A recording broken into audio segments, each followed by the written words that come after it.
Thank you very much for joining me, Kieran. How have you been? Not so bad, John. Thank you for having me.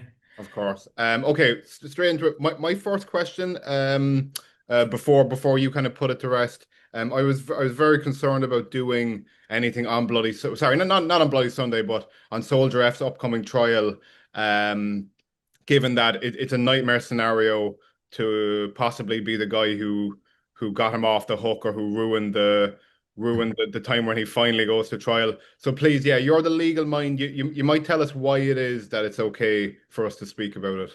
Yes, we could do that because the court that Soldier F will be tried in is a diplomat court. I'm sure you've heard of those before.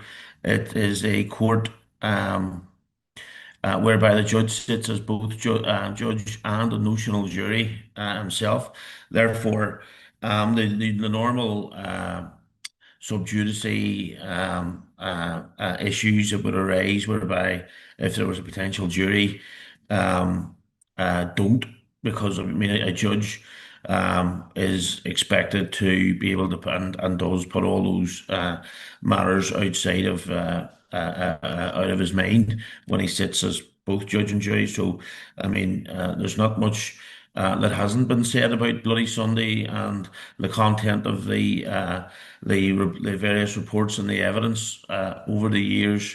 You're on pretty safe ground. But if Mr. Justice Fowler happens to be watching this podcast and he feels that there might be an issue, Judge, this will be the time to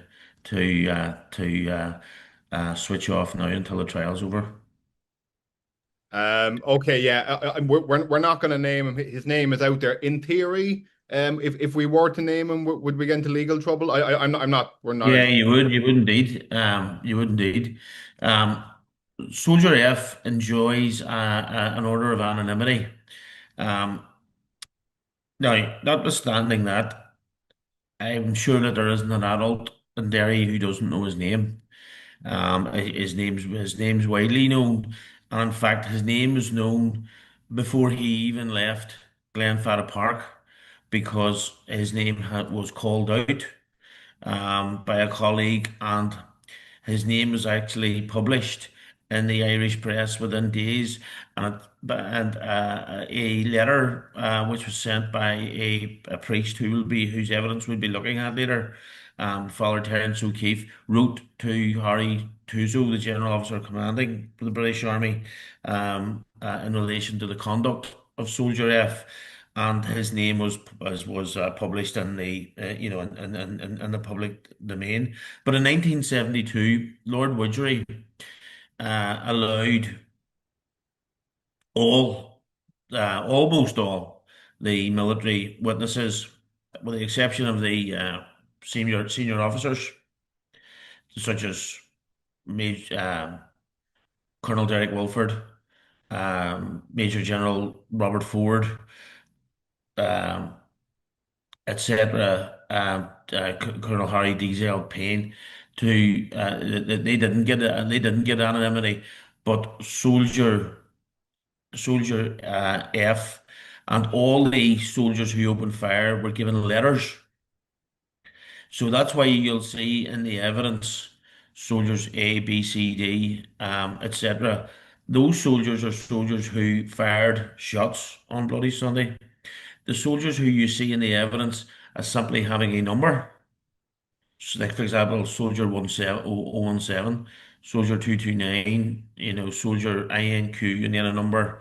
Those are soldiers who have received anonymity, because it was deemed to be a risk in relation to their identities being known. Notwithstanding the fact that in 1872 and throughout the Troubles, Corporal Jones would have been giving evidence at Belfast Crown Court or Derry Magistrates Court day and daily, as would members of the RUC.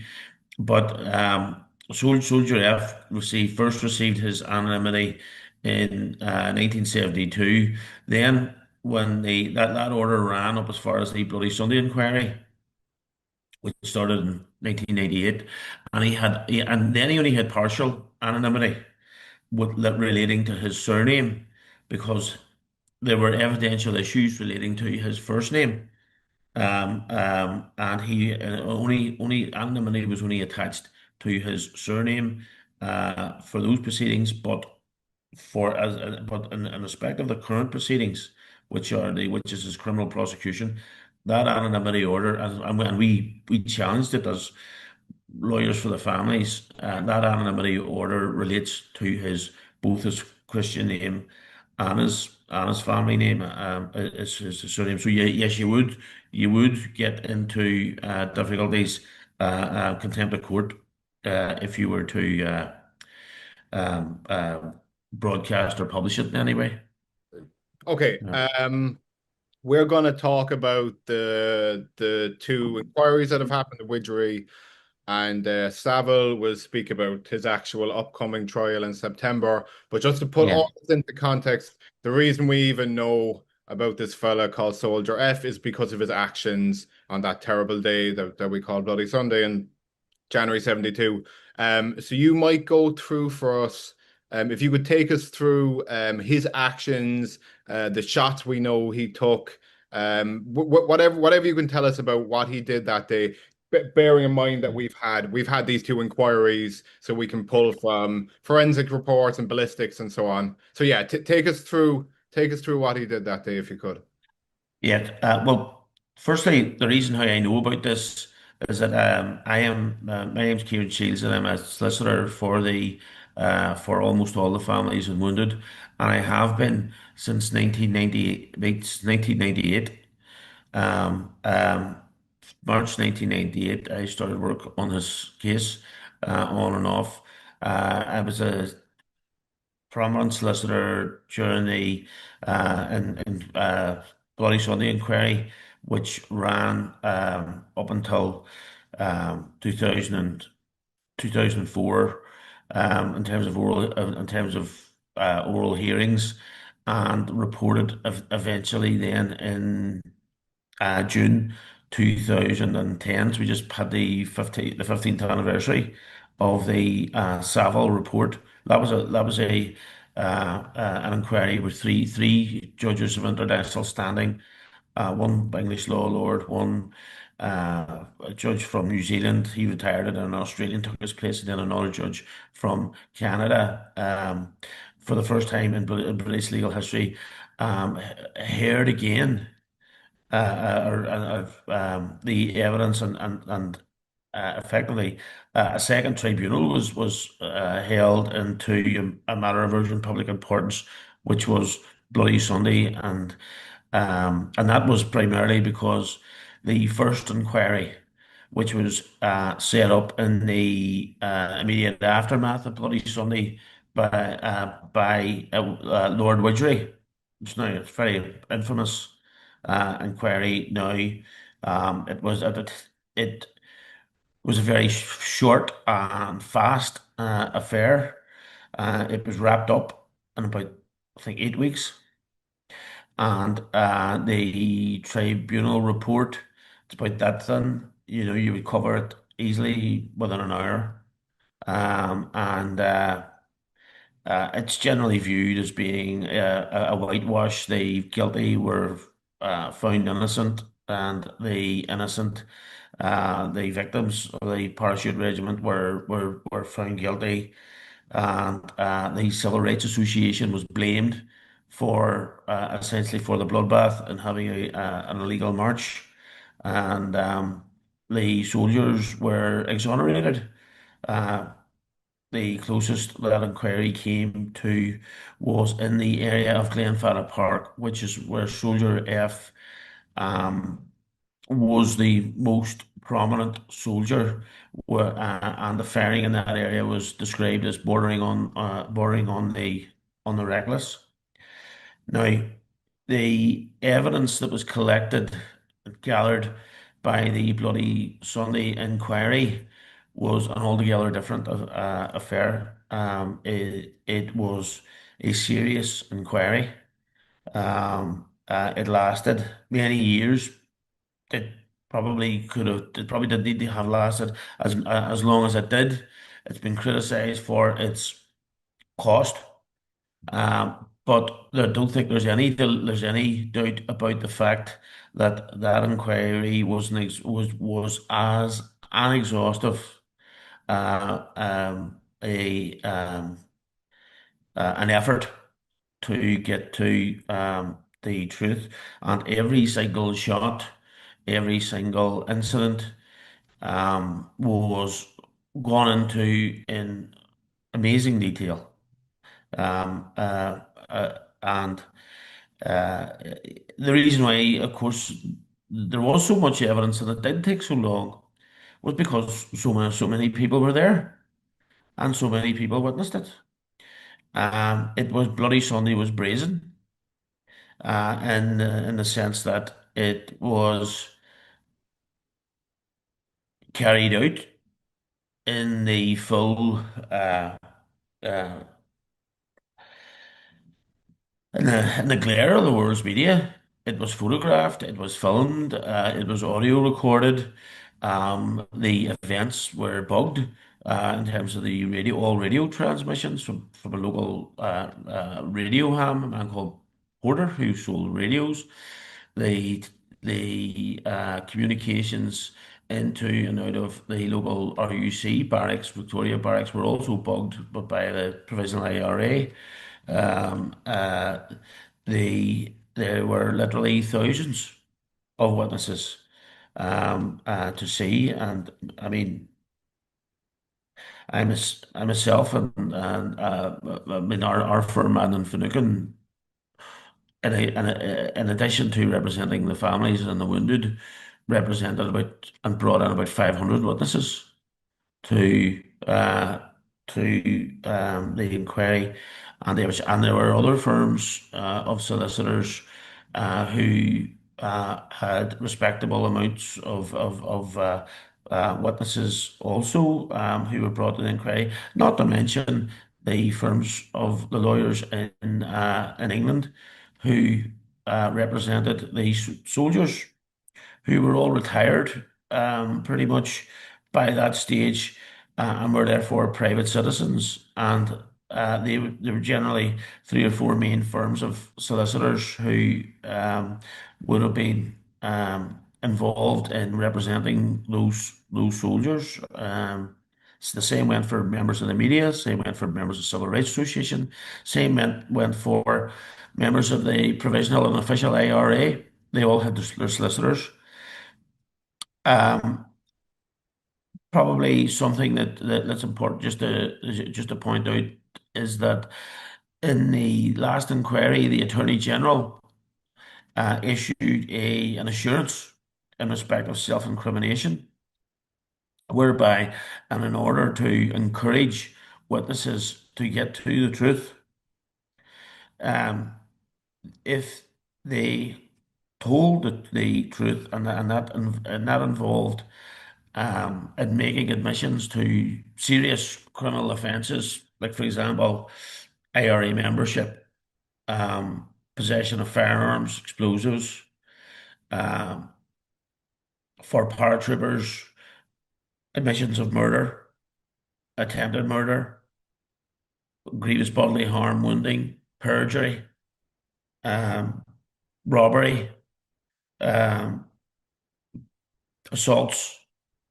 Or if a soldier or an IRA volunteer, or any person whose evidence would necessarily, if they were to tell the full truth, involve making admissions to criminality, and that the assurance was there that there was the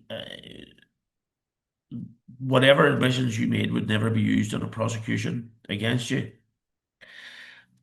So ironically, had Soldier F decided to tell the truth about what he did on Bloody Sunday, he never would be sitting in the situation where he is now, because he could not have been prosecuted for one of his murders, or his attempted murders. And therein lies the irony of where we are. Now, for example, if Soldier H was to say, I did, I did whatever I did, but I also saw Soldier F shoot through several civilians without justification. They clearly were unarmed, and we concocted our statements in order to cover that up and conceal our conduct. That potentially could that evidence could potentially be used as an account to initiate a prosecution. But one seriously doubts if people would have been interested in prosecutions if the the truth had been told. But as regards Soldier F, well, what we know about him is that he joined the parachute regiment in the late 60s. It's a cadet. He completed, he must have been one of the first British soldiers to come into the North, I'm assuming in August 69, um, uh, due to the Battle of the Bogside in Derry and the serious violence that erupted in Belfast. And he served uh, an emergency 4-month tour which concluded in around the end of 69, start of 70. Towards the end of 1970, he commenced a 2-year tour under the 39th Infantry Brigade, which covers Belfast. The 39th Infantry Brigade covers Belfast, the 5th Infantry Brigade covers Armagh, and the 8th Infantry Brigade covers Derry. Those would be the three British Army Brigade areas in the north. The Derry British Army Brigade was commanded on Bloody Sunday by a Brigadier Pat McClellan, and in Belfast it was a Brigadier Frank Kitson, who I'm sure you've heard of, and maybe you've watched the recent. Uh, Say Nothing. A character features. He features in that also, characterization of him. But one para were stationed in Palace Barracks. They were a notorious regiment. They were the reserve battalion, which supported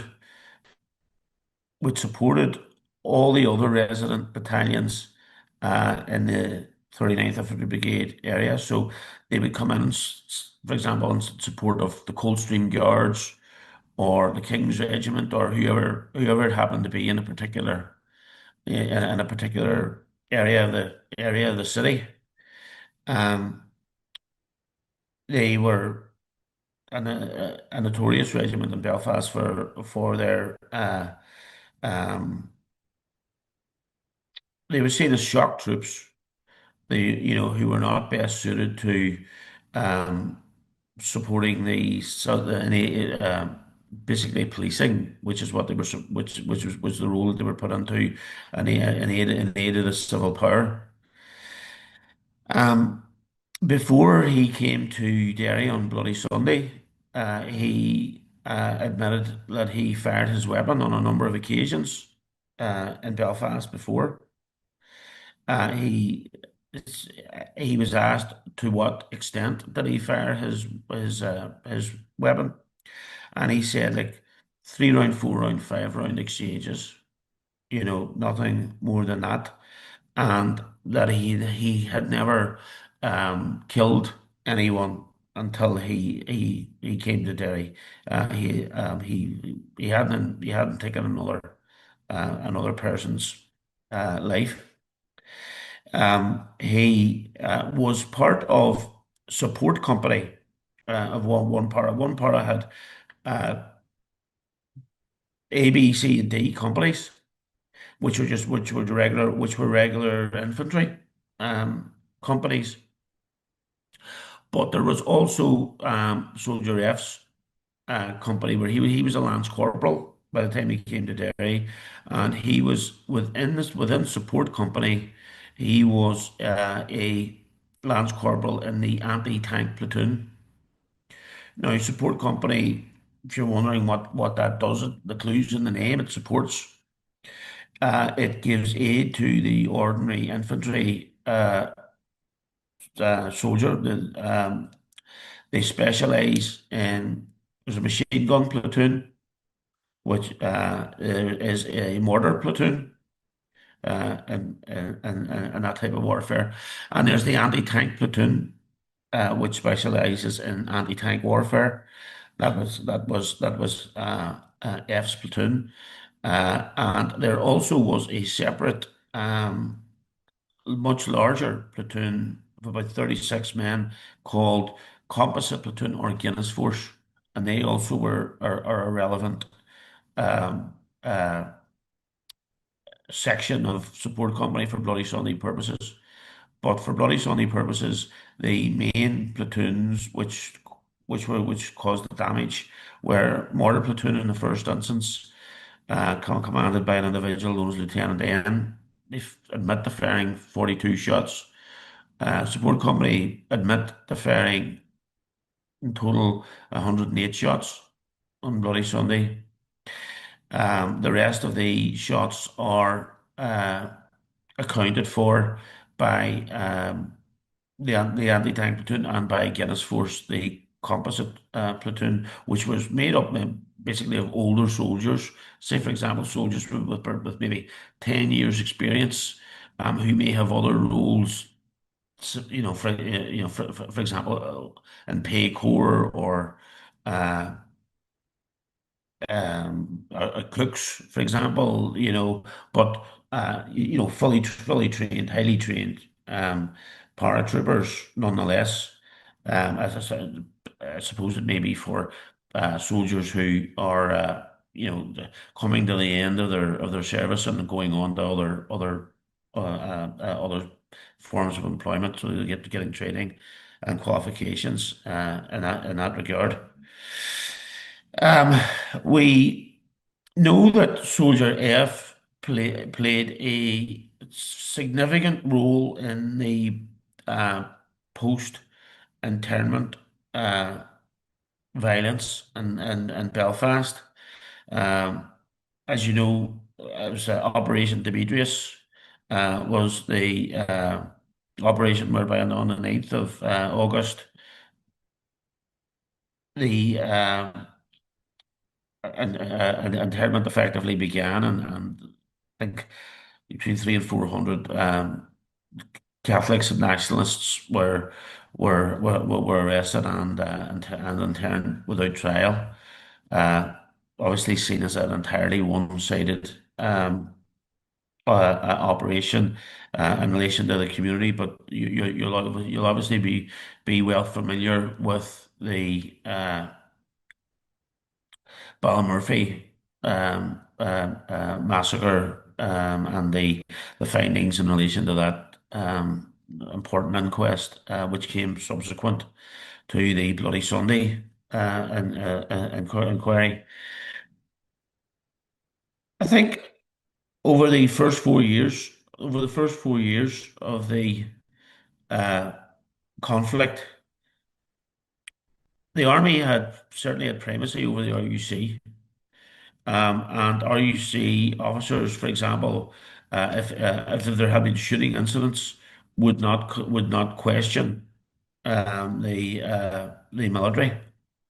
It was not there was an unlawful agreement, which was an operation which was between the general officer commanding British Army Harry Tuzo and the then assistant chief constable of um, the RUC, Graham Shillington, and the agreement was to the effect that the Royal Military Police would question members of the military after significant engagements, or in circumstances where live rounds were fired, or um, allegations, for example, were made against were made against the army, and for those for that for the course of that 4 years, really criminality flourished, um, in terms of British Army uh, atrocities, on lethal force incidents, in Belfast and Derry to a lesser extent. Um, it was permitted because they there were no murder investigations in relation to any of the lethal force incidents that took place. The parachute regiment, in particular, were given cause to know that they could act with impunity. Um, After internment, um, they killed 11 civilians, as you know, in Ballymurphy. Other regiments of the British Army were involved in killings such as Desi Beatty and Seamus Cusack in Derry, Kathleen Thompson in Derry, which was another significant inquest that's just reported. And all of the evidence from the British Army was collected by the Royal Military Police, who were effectively the soldiers were not cautioned, for example.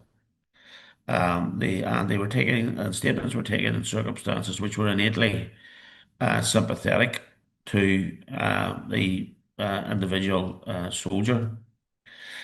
There was extensive submissions during the Bloody Sunday inquiry about how this agreement uh, spawned wholesale collusive behaviours between the Royal Military Police and soldiers who were involved in taking life in the north.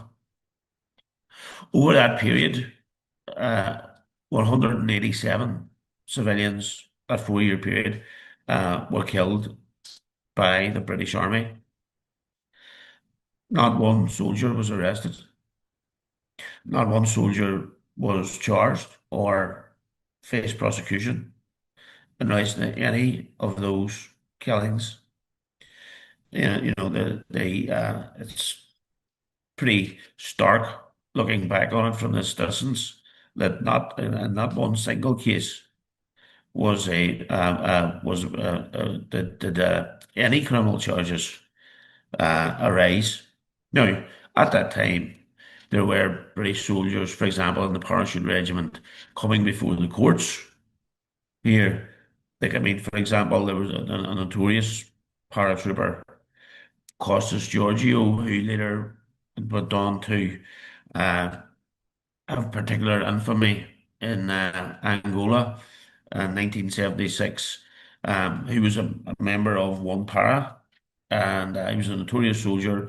And a couple of days before Bloody Sunday, he and a few other um, parachute regiment soldiers armed themselves with Sterling submachine guns and robbed the post office in Bangor, netting £84 or something of a loot, and all those soldiers were charged. I think they received pays of imprisonment of 4 years. So, instances like that would be investigated and prosecuted.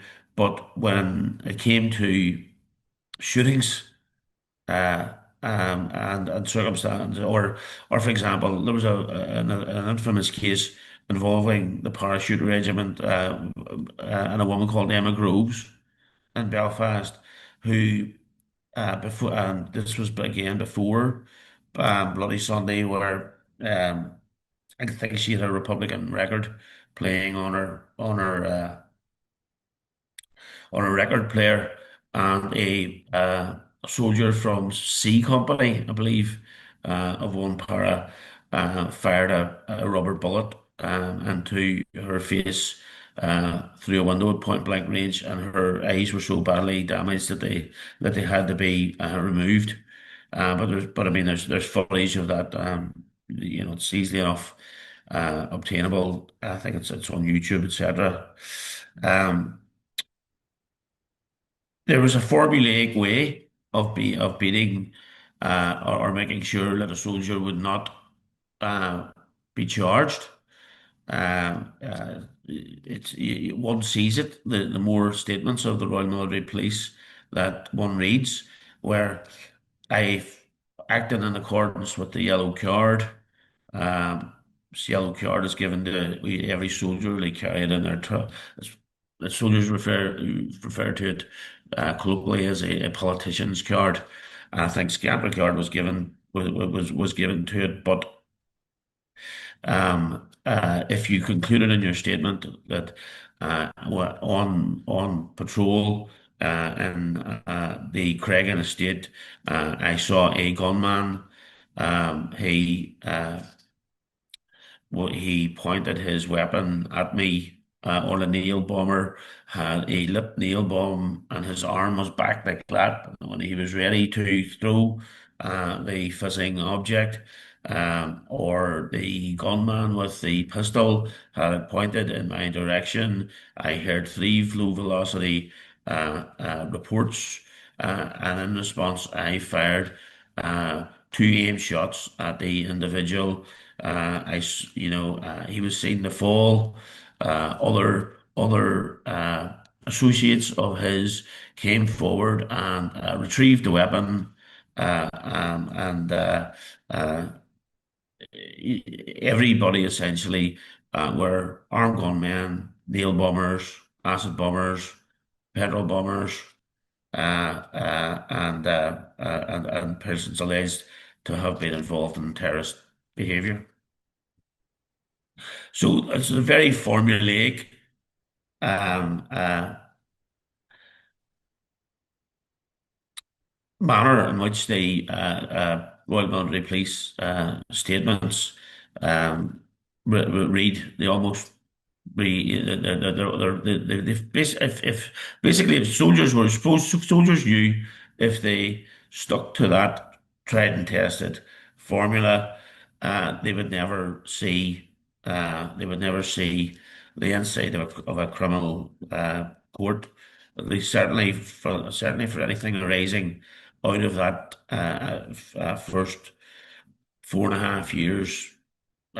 Many would argue for the entire Troubles, but certainly for that first number of years of the Troubles, that culture um, uh, manifested itself, and many people would say it was a culture of mendacity, whereby soldiers knew what to say and they stuck to it, and there was this understanding that they were effectively licensed, and that nothing really whatever happened to them.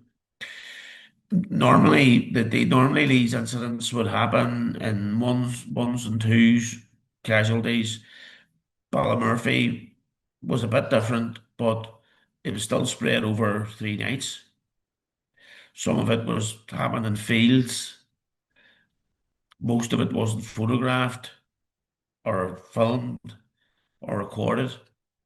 Then they just had the statements of the residents, uh, who could speak of those who were killed, and the type of people that they were, and that they would never have been armed, or one was a priest, etc. But of course, there were still 9 civilians dead, and including a priest, Father Hugh Mullen, by the end of it.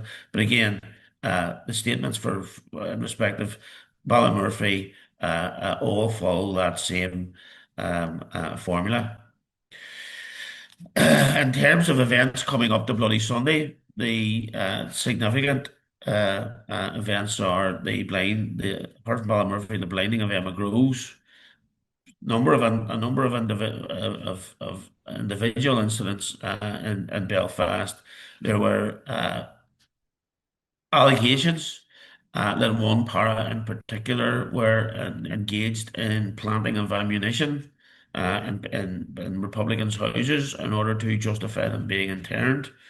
They featured in that, but In Derry was an area which the one para had never been, and the people in Derry had really no experience in respect of how to deal with them or what they should do if they come into their area at speed. The whole nature of the parachute regiment is that it is built on aggression and speed of movement. If you look at any of the interviews with paras, that they will all tell you that. So whereas the people in Belfast, if they would see the maroon berets uh, from one para, they know to run. They know not to be on the street when they come. Whereas the uh, civilians in the no-go area of the Craig and the Bogside and the Brandywell, when they would see the uh, berets or the parachute regiment soldier wears a distinctive type of smock. If you ever see it, they're different from all the other, and also with a different type of helmet at the time from the other regiments, and they would generally wear their flak jacket inside the para smock, and they would tend to give them a bigger appearance, more fearsome appearance than the other soldiers. But really, Derry people hadn't experienced them until a week before Bloody Sunday at McGilligan Strand, when a civil rights another band, Civil Rights Association anti-internment march was scheduled to take place, because McGilligan is now a prison, but it's like Category C prison now. But in those days, it was a camp where many internees were kept. They weren't just kept in.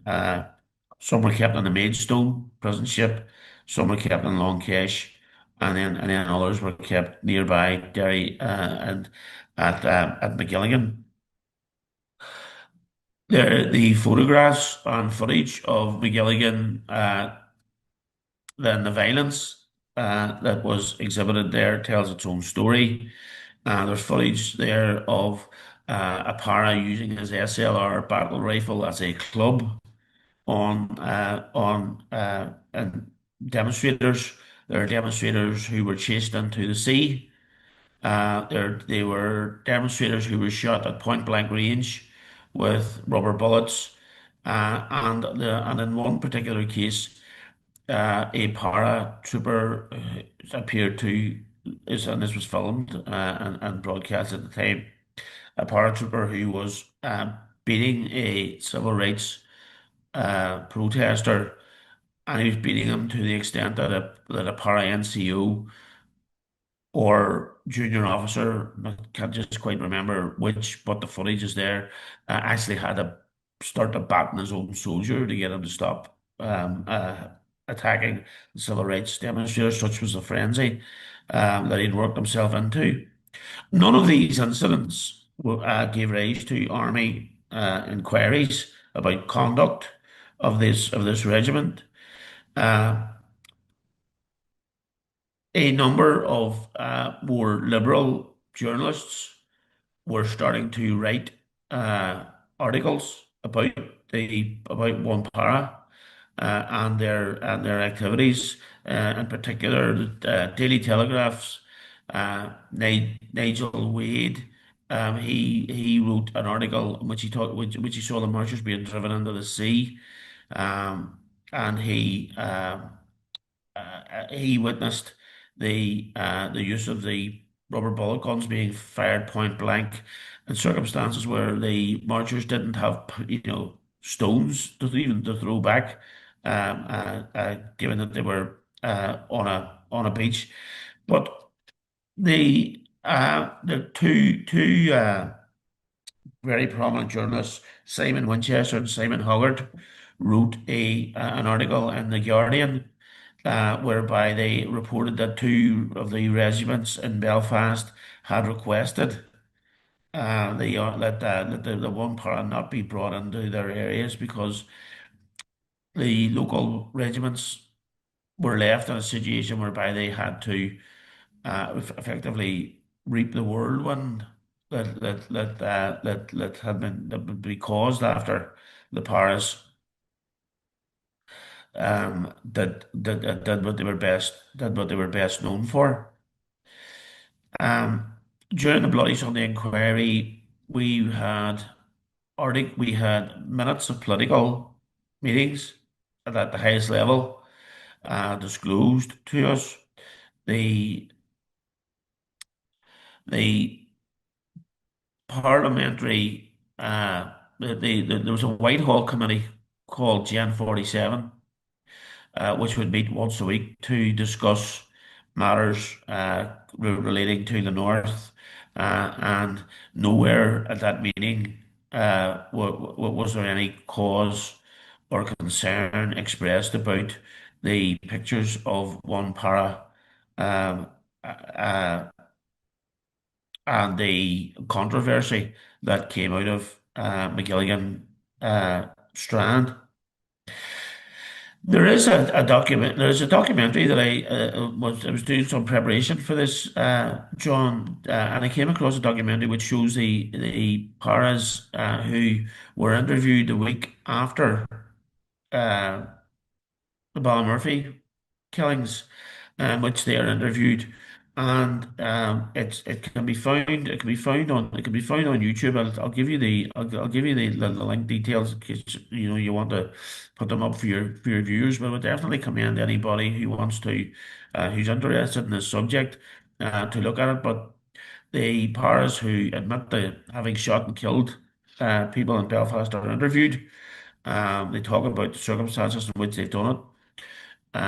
They some of their attitudes to the local population are quite shocking. Um, they talk about it was great getting rounds finally let off and things like that. Um, quite really pretty. They're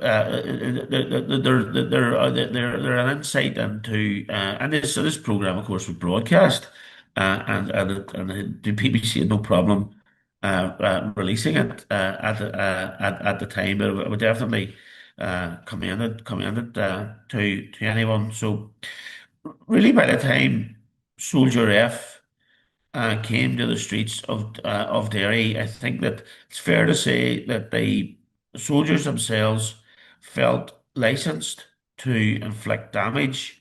They could act with impunity. I think that it's fair to say that following two visits to Derry, the commander of land forces, uh, Robert Ford, had come to the city. He had uh, met with local traders. He had inspected the local battalions. He was not impressed with what he saw. He The other regiments would be referred to by parachute soldiers as crap hat regiments.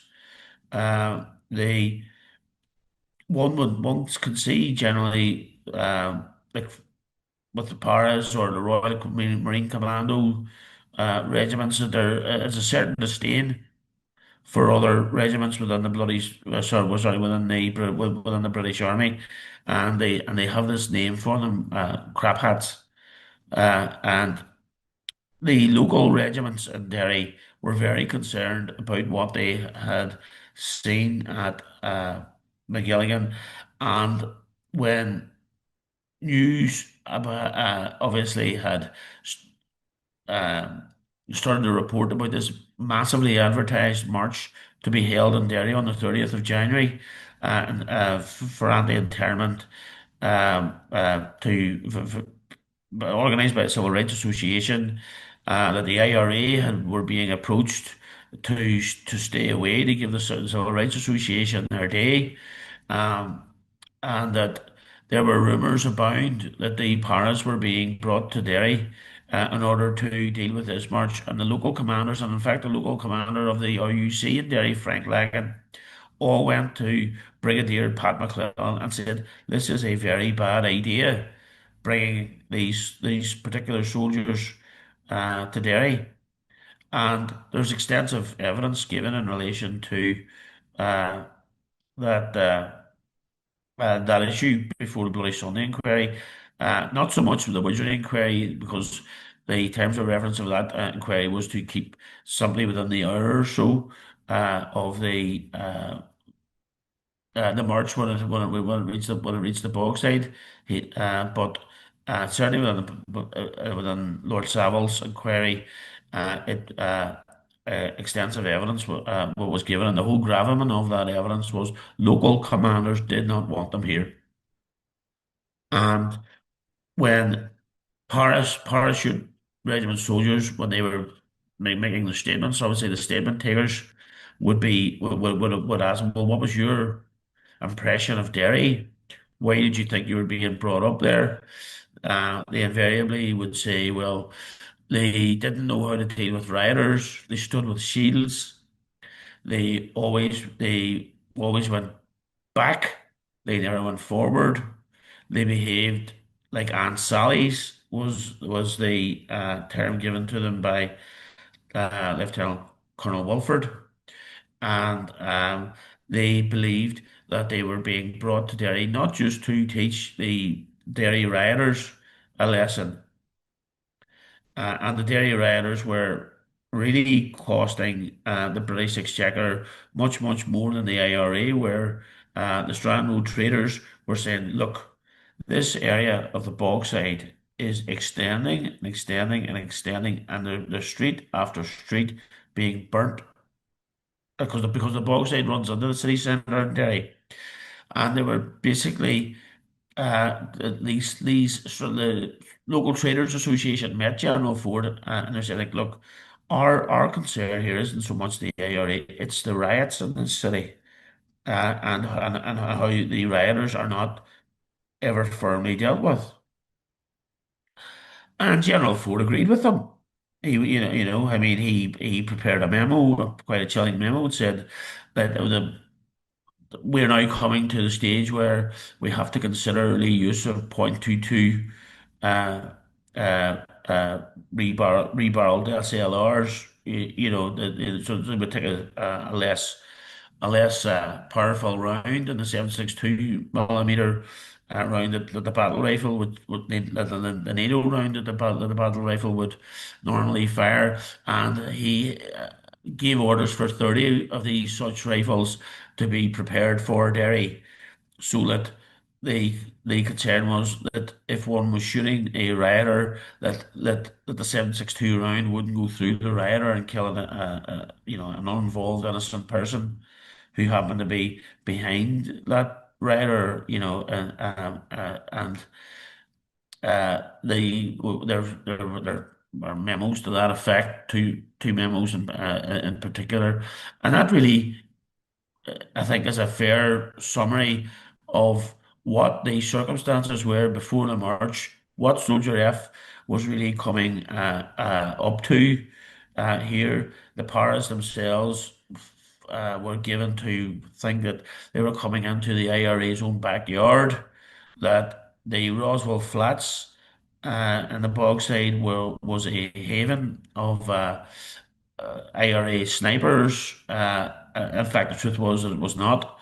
It was not an area that was used for sniping because it was compromised by the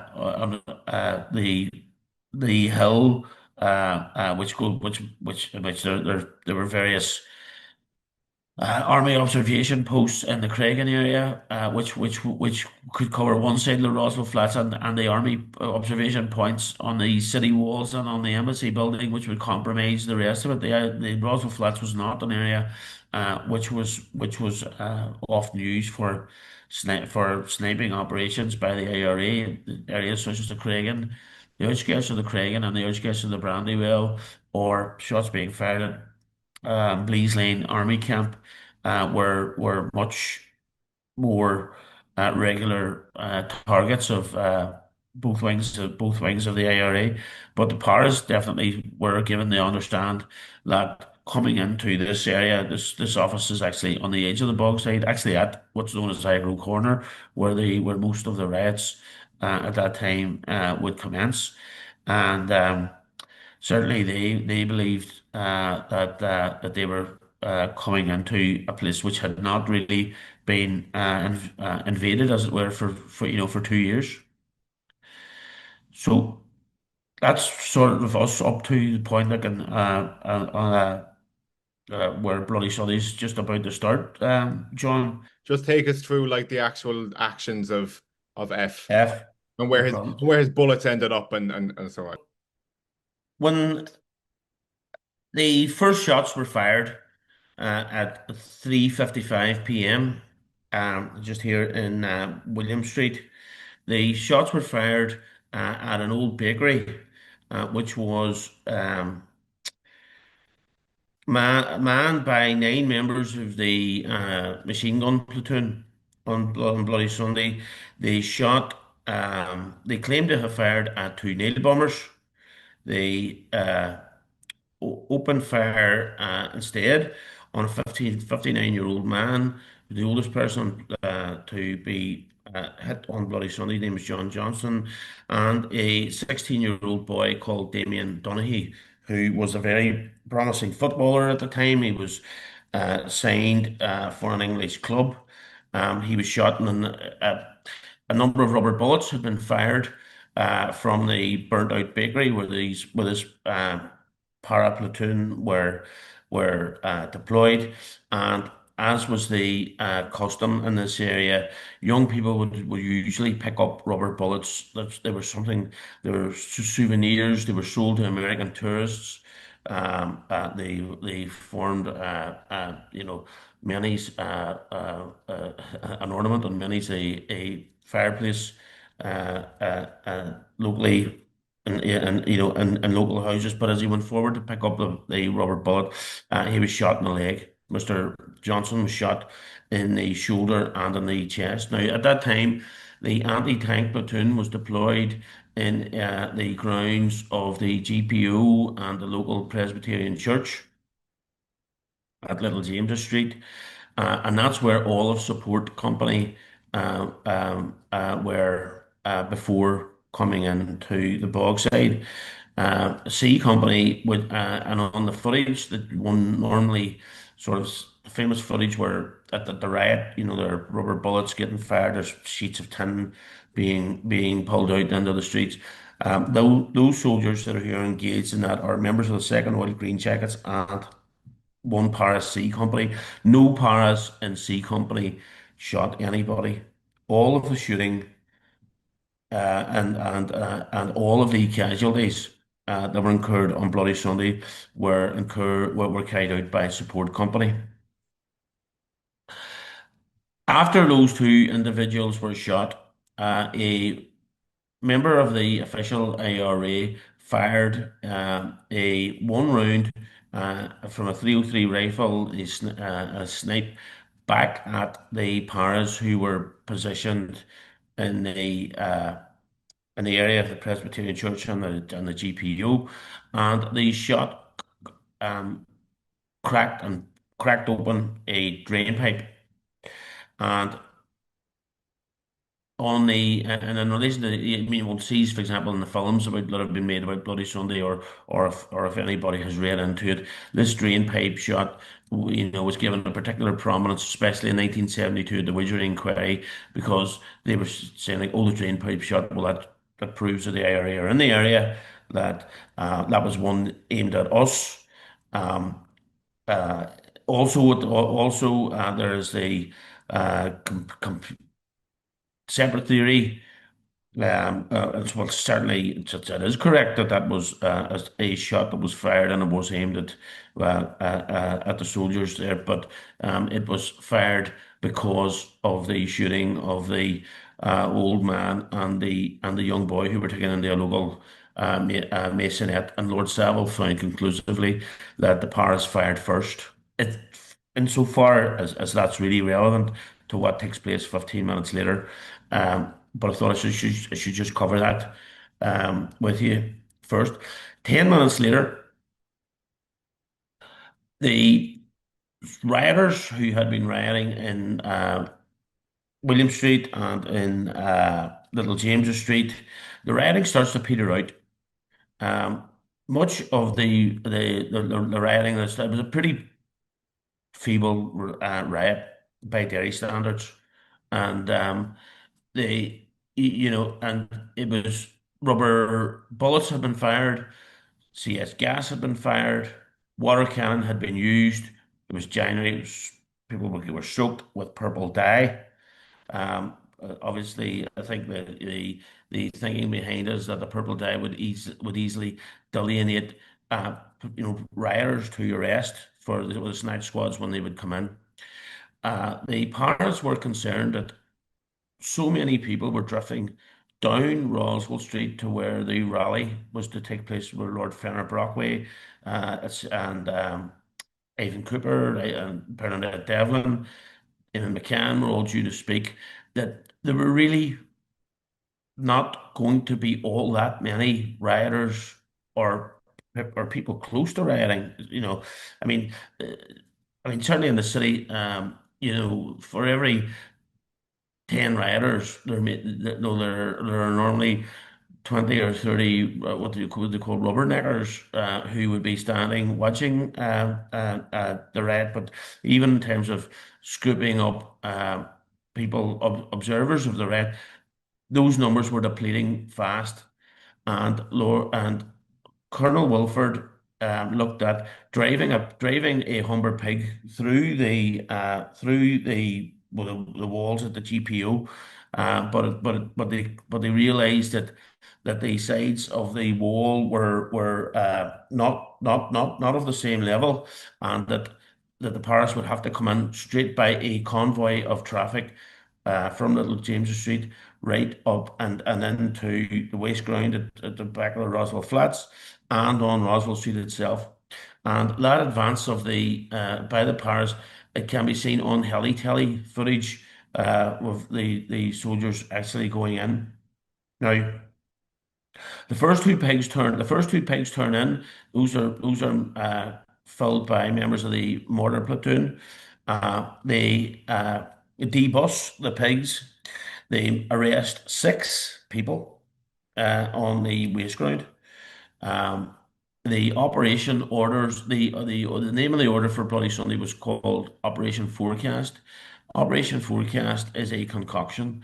It talks about arresting 300 to 400 rioters on Bloody Sunday. However, as we will come to deal with the arrests later, which Soldier F is an integral part of, they didn't even have the uh, measures in place to process 20 rioters, let alone 300 to 400. It's a certainly the submission of the families was is a total concoction. Um, the mortar platoon go into the rear of the Roswell Flats. The first shots fired by Lieutenant N down a street known as Chamberlain Street.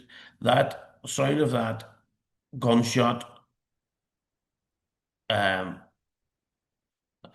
go straight through Chamberlain Street and into the vortex of the Roswell Flats. There's a bit like the Davis Flats in Belfast. There are three blocks to the Roswell Flats, and the soldiers open fire on the civilians who are running through that area trying to get away, and the first person who they shoot is Jackie Duddy. And he is shot through the right shoulder, and the bullet exits his left upper chest. And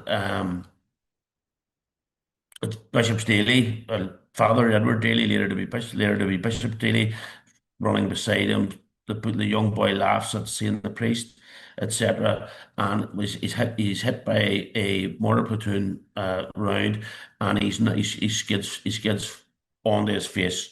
And another four people are shot in the area of the Roswell Flats. There's a woman called Peggy Deary. She's shot in the back of the leg, or she's shot in the leg. The bullet exits the back of her leg, and she is very, very seriously wounded indeed. A man called Michael Bridge loses the run of himself, and he starts going to the Paras in a rage, shoot me. And so Sergeant Doe, standing at his pig, gives him immediate satisfaction and shoots him in the leg. And Mr. Bridge hops off, and he and Peggy Deary are taken to the same house. At the same time, a man called Mickey Bradley also seems to a young who's a neighbour of Jackie Tutty uh, becomes distressed and starts throwing stones at the soldiers, and he's shot, and the bullet goes through both arms and his chest, but he survives. And finally, a man called Patrick McDade is wounded between the shoulder blades. It was believed by a 7.62 round, but the Bloody Sunday inquiry concluded that it was more likely a rubber bullet, potentially a doctored rubber bullet that inflicted the injury that he suffered. I can send you a photograph of that, John. On Roswell Street, soldiers F, G, H, and E, and J, and P, and 017 all take position around a low wall at Kells Walk, which faces down southwards down Roswell Street towards along on the other side of the street from the first block of the Roswell Flats. And the site before them would have been a rubble barricade, which would have been there certainly since about 1970, and was had now largely been rubble, kids kids playing on it, it had become trampled down, etc. And I mean, it was a rubble barricade. Now, another soldier from the mortar platoon, soldier U, was positioned across the street and also looking down at that barricade. Now, the scene of the barricade was that there were about 30 persons present at that barricade. Uh, none of whom were armed. There were no. You should take it that there were no petrol bombs thrown on Bloody Sunday. There were no nail bombs thrown on Bloody Sunday. A number of sporadic shots were fired at the paratroopers on Bloody Sunday. A couple of shots were fired from a handgun after Jackie Duddy was shot by a member of the official ARA. Father Edward Daly and others spotted the gunman, and they very angrily told him to get out of the area in case he would get them shot. And the Paras did not even notice those rounds being fired at them. Nowhere on the rubble barricade or inside Glenfada Park, which is where F will shortly go, were any shots fired at them, or any missiles fired at them, nor were there any explosions or anything of that nature. And Lord Saville, having looked at this matter in extreme detail, concluded that there was no fire or explosions or anything like that. So we're just going to clear that up just at the start. Within a minute of these soldiers taking position at the low wall, soldier soldier F would open fire with his SLR, and he would shoot a young boy called Michael Kelly in the abdomen. Um, the Michael Kelly is photographed um, just before he is shot, and then and one can see that he's not engaged in any sort of activity, any kind of aggressive activity. He's looking up at the Paris. Um, Michael Kelly was a 17-year old who was at Technical College in Belfast, came from a large family in the Craigan area. His family, very close-knit family. His mother in particular took the events of Bloody Sunday very, very bad and would often be found on winter nights with a blanket out trying to keep his grave warm. She was driven uh, to very, very extreme grief over the loss of her son. Michael is the first person who is shot at the rubble barricade. After he is shot and he goes down, Private U opens fire on the rubble barricade from the corner end of Block 1 of the Roswell Flats, and he shoots a young boy called Hugh Gilmore. And the bullets go through the one round goes through his arm and through his both sides of his trunk, causing a very grave injury. And he manages to stagger to the end of the block, whereby uh, he effectively dies in the arms of a young girl there, and he's tended to by local people. As Michael Kelly is on the ground and he is lifted to the gable end of Glenfara Park, uh, Soldier P, who is beside Soldier F, discharges 9 rounds at the rubble barricade, and he shoots 3 young people: Michael McDade, uh, William Young, Michael McDade, John Young, and William Nash, killing all 3 of them. William Nash's father, Alexander Nash, is at the gable end of the Roswell Flats, the gable end of Glenfarra Park, and he goes out to his son, and he's tending to his son, and he's waving at the parachute regiment soldiers, and he also is shot through the arm. Soldier E, F, G, and H form what is known as a brick. I don't know, you probably come across it before. A brick within a platoon,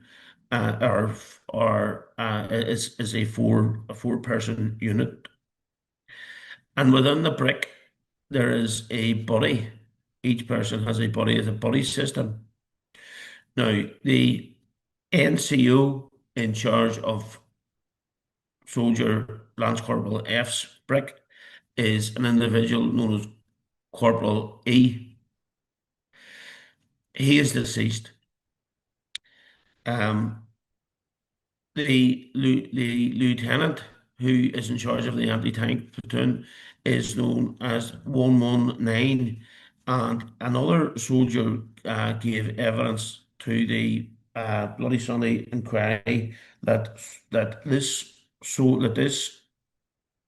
officer sat down with his platoon and said, we're going down, we have to teach these buggers a lesson, and we want to get some kills tomorrow.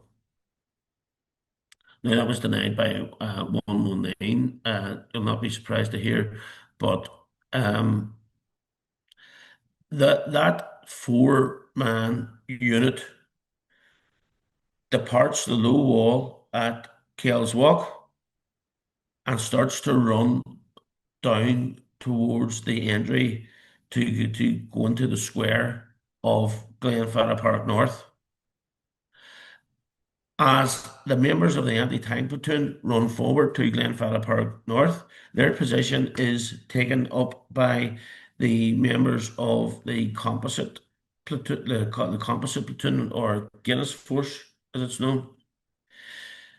At this time, there's a young boy and another 17-year-old, uh, Hugh Gilmore, 17 also, but a young boy called Kevin McElhinney who's left by himself at the rubble barricade.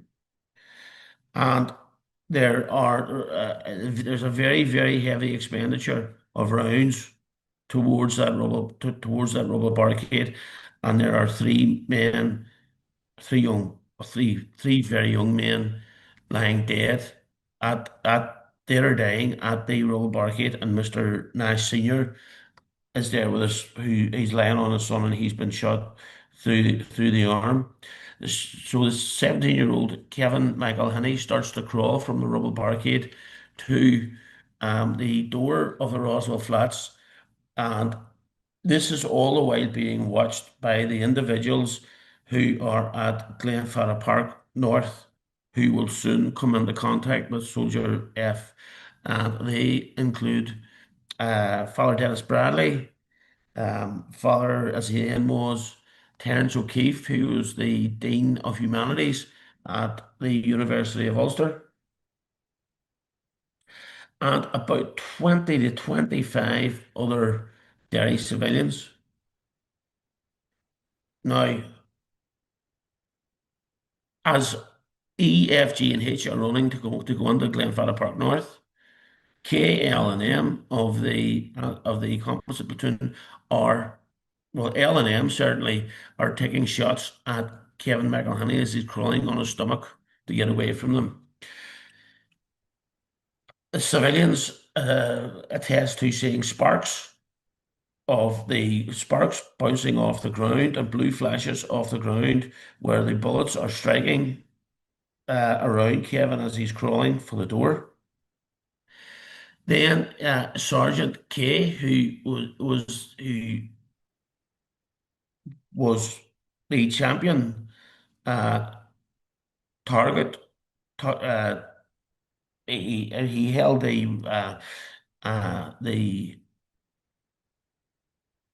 championship for marksmanship at Bisley for a number of years before Bloody Sunday, and he came up, fired one shot from his SLR, and then immediately put the safe back on it, having shot Kevin through the buttock, and the bullet fragmented off his pelvis and caused catastrophic injuries the whole way up his side. Um, I think it's telling that he then put his SLR safety back on, which tells me that they are not under threat. They are not being fired upon. They are not being bombed.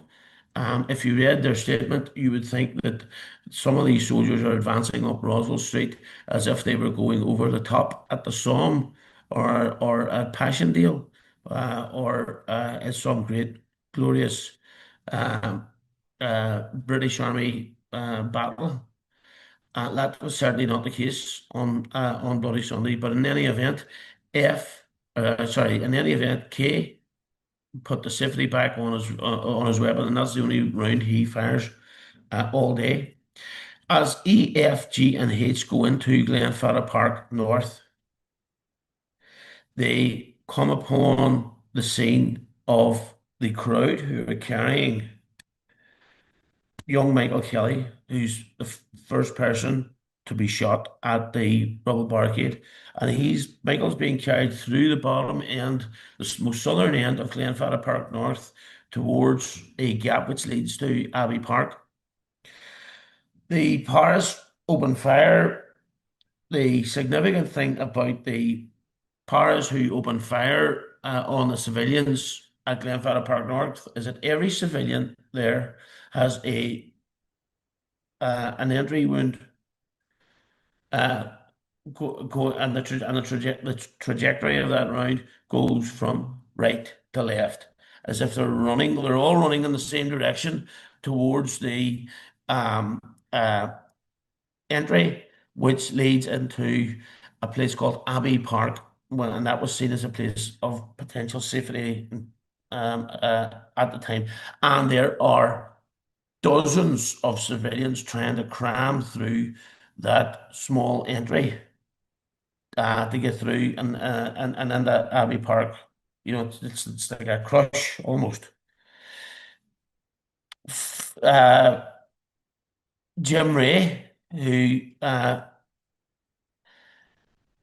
had been conducting a sit-down protest, not like a non-violent sit-down protest earlier at the rioting in William Street, is hit and goes down half on, half off the pavement. I will send you a photograph which shows the scene in Glenfarra Park after uh, this initial burst of gunfire from EFG and H.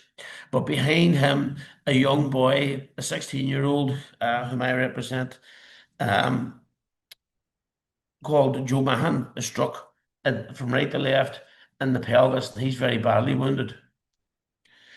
Behind him is a young man called McKinney, who was a compositor in the local Derry Journal um, newspaper.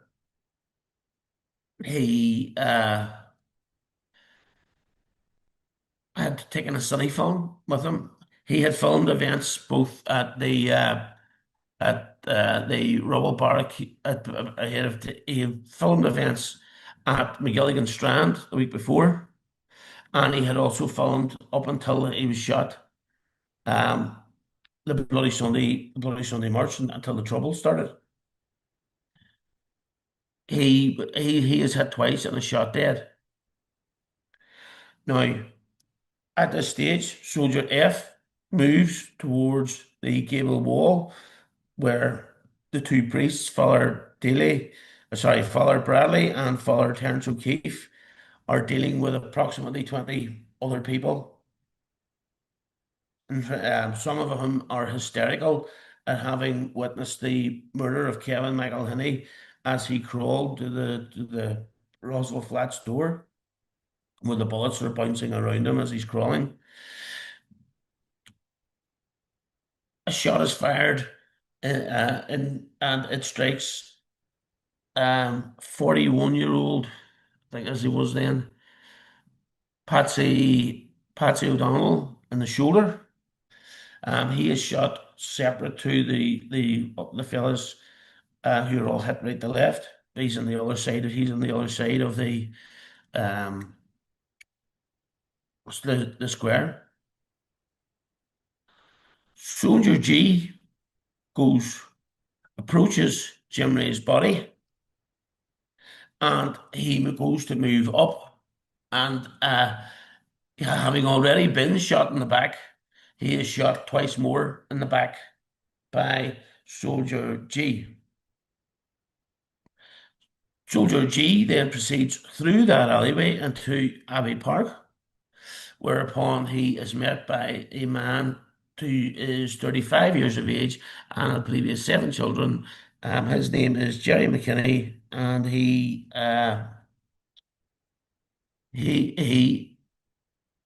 puts his hands up, says "Don't shoot," and he is shot through both armpits with his hands in the air, and he's not injured in any way.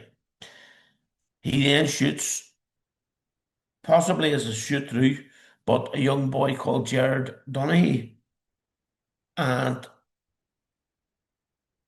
a round is later found in Jared Donaghy's spine, an SLR round, which is sent for examination at the Forensic Science Laboratory. Soldier G comes back into Glenfarra Park, and he calls over to Soldier F, and he says his first name, and he goes, "I've got another one. I've got another one." And Soldier F at this stage takes charge of the prisoners, which include the two priests at the gable end. He rifle butts both of them. He sees that there is a commotion going on across the street at the bottom of block one of the Roswell flats, and he opens fire with his SLR, and he shoots and wounds two people, um, Danny McGowan and uh, Patrick Campbell. Above these people is a man called Patrick Doherty who is trying to crawl to freedom or safety, and he is shot eventually through it's in what was called a Texas headshot. He was shot through um through essentially through his hips, and the bullet runs up, severing vena cava, etc., and causing catastrophic injuries. Now, that man kept saying he didn't want to die in his own, he didn't want to die in his own, and he was calling out. And by the way, he was married with a wife and young family. At the same time, Barney McGuigan, who is 41 years of age, he's married. I think he has six of a family's two sons and four daughters, if I remember right. If I've got it wrong, I'm sure I'll hear from them. Um, they their father goes out because he hears Patrick Doherty saying he doesn't want to die on his own. He doesn't want to die on his own, and he takes a hanky with him and he goes out. And Soldier F is still sitting on his one knee at the same part of basically at the entry from Russell Street to Glenfella Park, and he fires a round which enters the back of his head behind his ear and exits the front of his head and eye, and if he effectively blows the man's head off, so to speak. That concludes the civilians who were hit by gunfire. What happened next was that Soldier F E H 119, the radio operator who is 027, who later turns informant on the Paris, all start arresting the civilians who had been just simply doing nothing except cower at the low wall. Sorry, at the gate, the gable wall, and they begin to bring these prisoners up northwards towards William Street and the command post.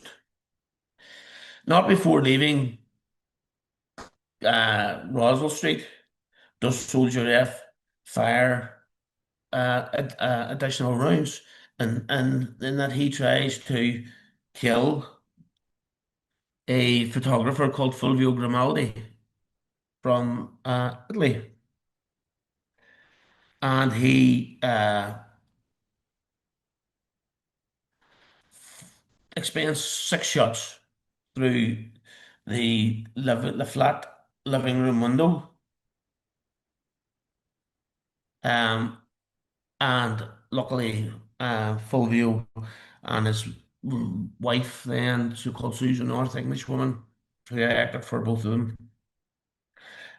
they escape unscathed,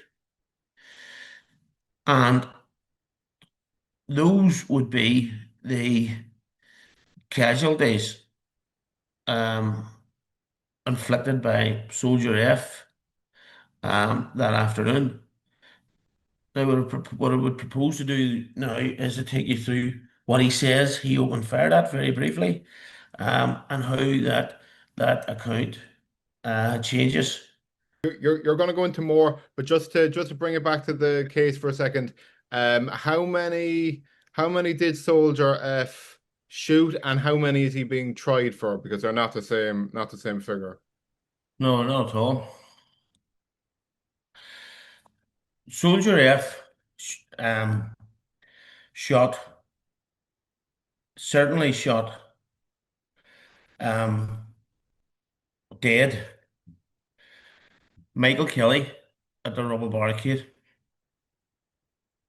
He is not charged with Michael Kelly's murder. He shot um, Jim Ray and William William McKinney in Glenfarra Park.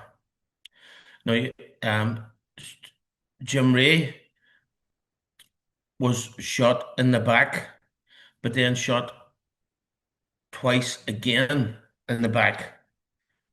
Uh, it's believed by Soldier G, who would be Soldier F's um, buddy, as it were, and and they were very very close friends. Soldier F is charged with those two murders. Those are the only two murders that he is charged with. He is also charged with the attempted murders of the young people who were running to try and get through to Abbey Park. So he's charged with Joe Friel, Michael Quinn, who are all hit right to left. He's charged with the attempted murder of Joe Mahan, who lay between Jim Ray and William McKinney. Joe Mahan is the witness who hears Private G come back and say from Abbey Park, after finishing off Jim Ray on the ground from a distance of about 18 inches, he hears him go back and he says Soldier F's first name, and he says, "I've got another one." When Soldier F goes down on one knee when he is at the gable end of Glenfarra Park North and fires into the area south of the Roswell Flats, the Bloody Sunday Tribunal said, "We are sure that he shot um, Bernard McGuigan and Patrick Doherty, and we are sure that neither man presented any form of threat to him when they were shot. We also believe, we also believe that he was responsible for the shootings of Patrick Campbell and Daniel McGowan, who were seriously wounded in that area, but who survived. He is not charged with the murder of Paddy Doherty, Bernard McGuigan, or the two woundings, Campbell and McGowan.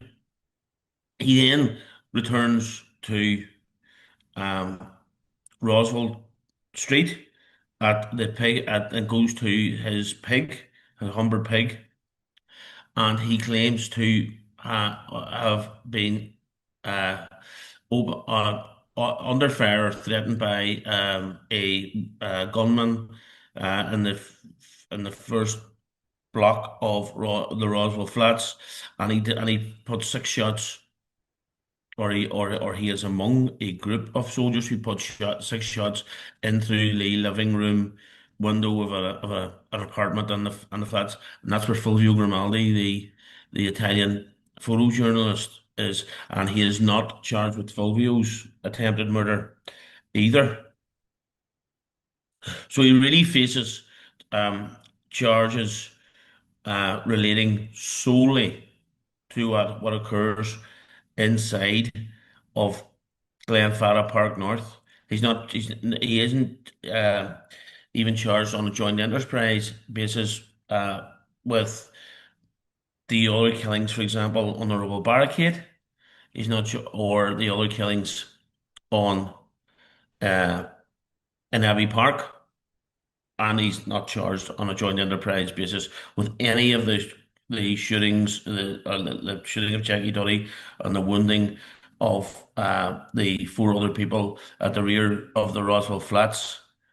Similarly, the other two killings in Roswell Street of Hugh Gilmore and Kevin Michael Hannay, he has escaped charges there also on a joint enterprise basis.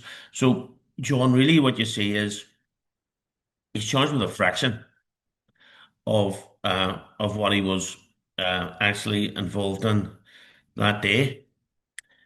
Um, what he's, I mean, I'm dealing with this very much in broad brush strokes here for the purposes of a podcast. But in relation to Soldier F, what he said was, and his account changes radically. I'm going to do this very quickly. Um, but he gave two statements in the early hours of the 31st of January at Fort George. And what he told the Royal Military Police was that there were 200 rioters in Roswell Street when he got there. He saw rifle fire expended at them, but not the gunman. He saw two nail bombs explode in Roswell Street, and I mean, I don't know if you've ever been, you know, if you've ever heard a nail bomb or an IED explode, but they're extremely loud, and the expert reports were actually obtained in relation to a phenomenon in Derry called the Derry noise, whereby because Derry's in a valley at the river at the on either bank of the River Foyle, and it's something that the soldiers, both soldiers and soldiers who have served here and civilians alike, refer to as the Derry noise, whereby the noise will travel up the river.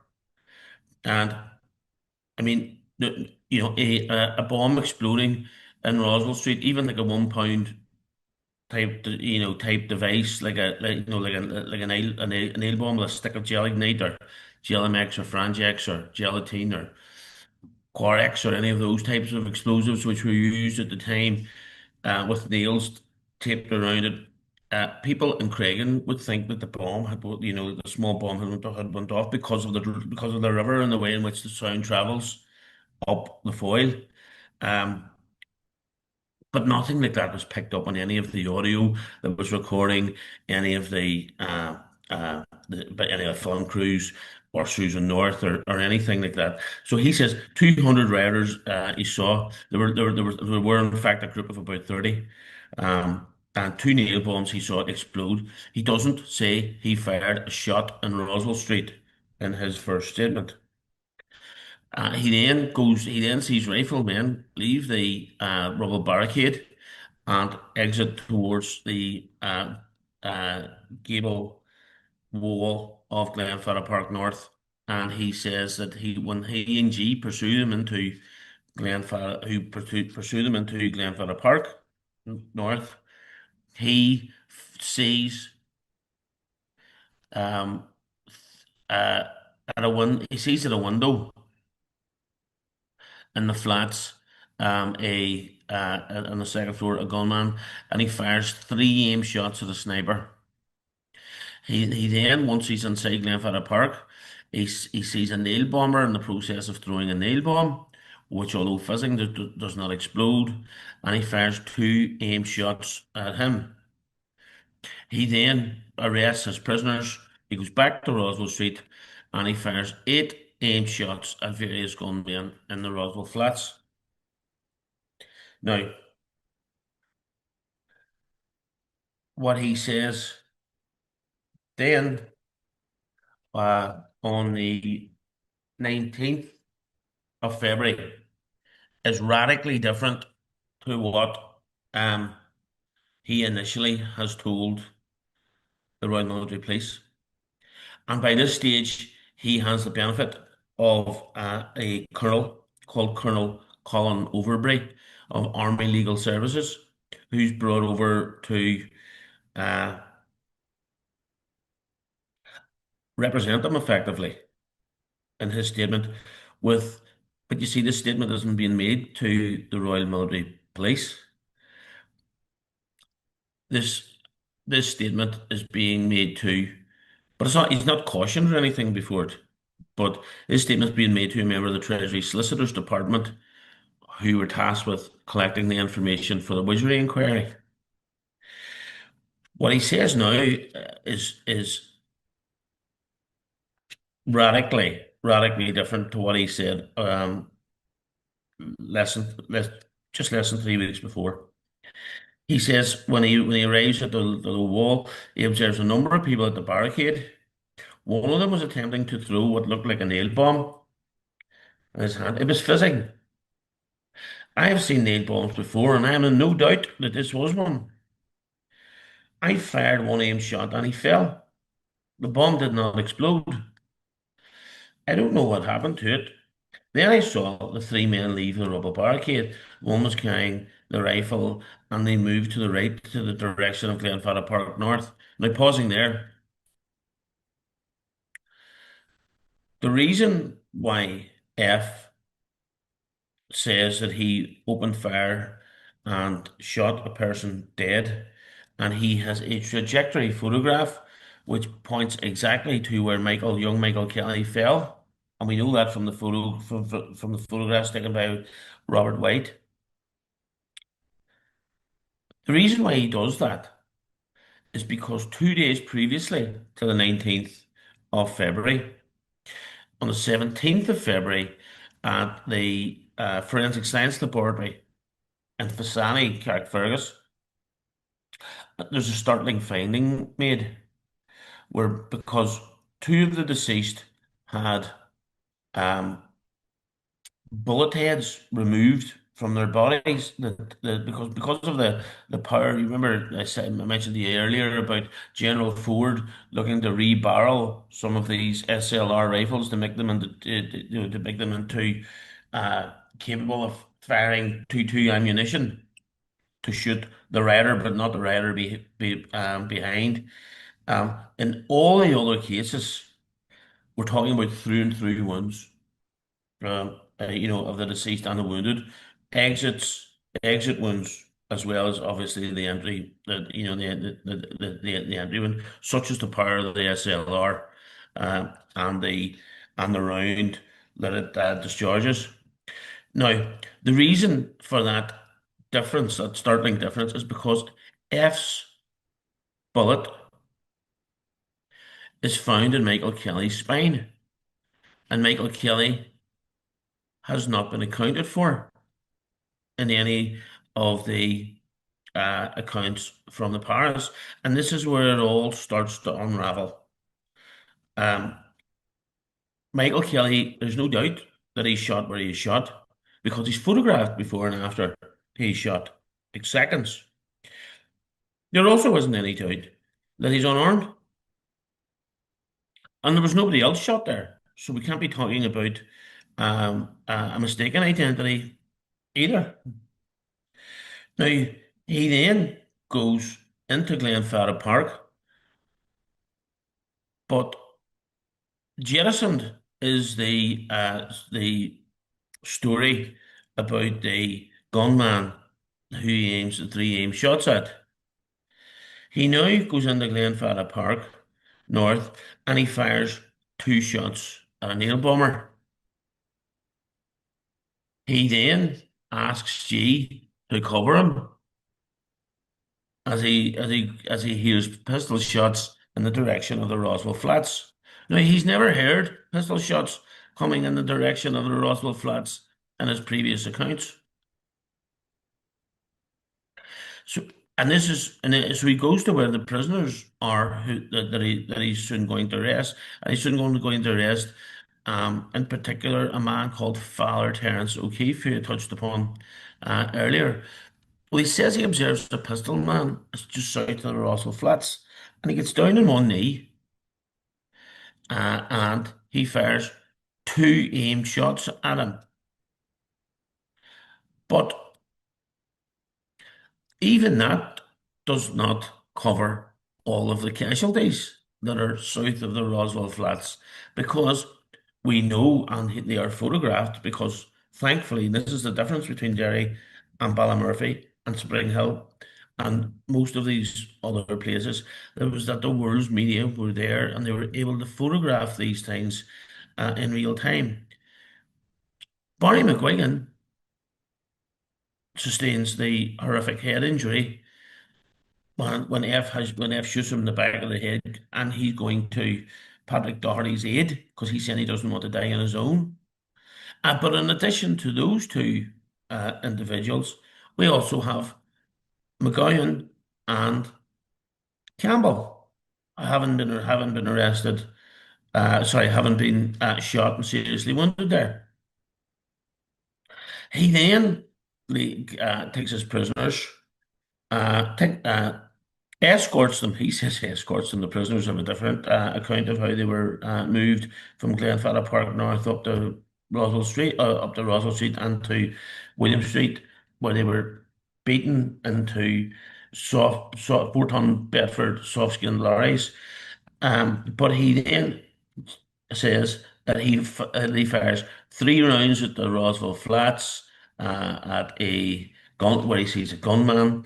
He then moves to the other side of his jeep and he fires 3 more rounds at a rifleman, and then finally he fires 2 shots at a new gunman that he's never had before, who's up on the roof suicidally, I should say, of the Roswell Flats because he's totally exposed from the city walls. He's totally exposed from uh, uh, the observation post at Murderer's Corner. He's exposed yet again from uh, Blease Lane Army Camp, and he's exposed at the army snipers situated up near St. Column's Cathedral.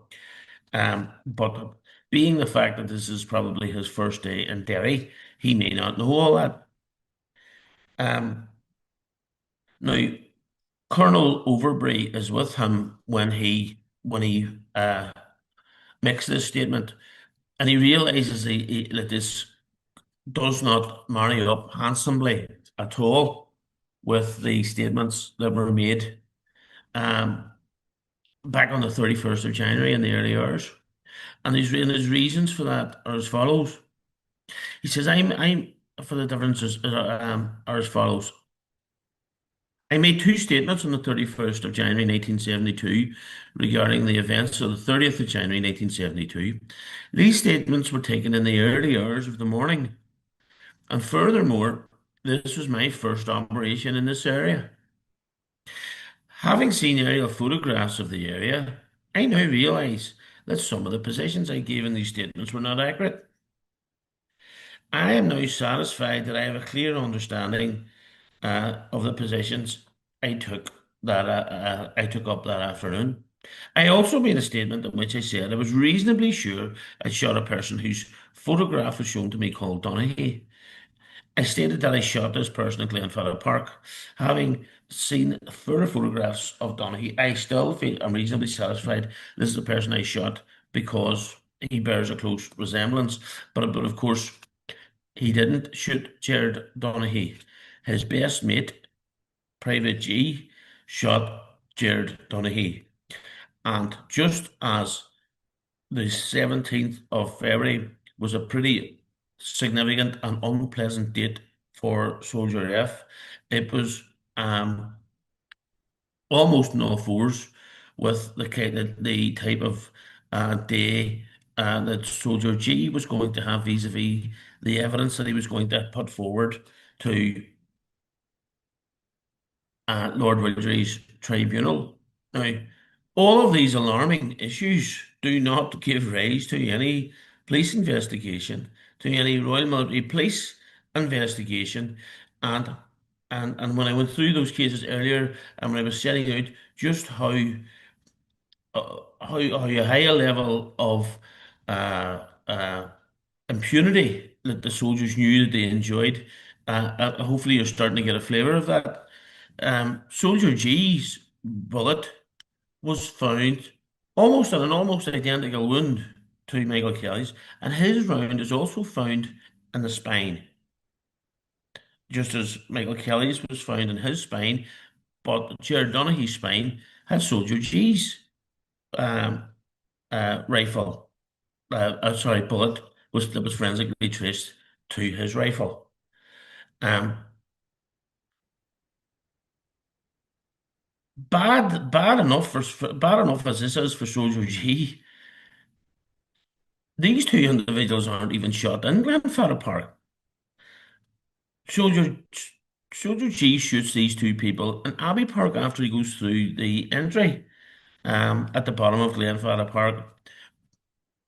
Immediately after he finishes off Jim Ray on the ground from the distance of 18 inches.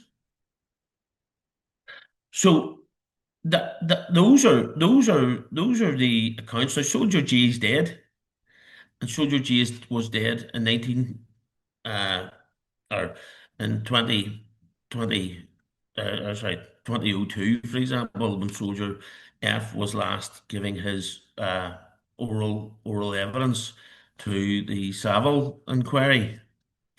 Now, amongst the group, amongst the group who were arrested at the low wall in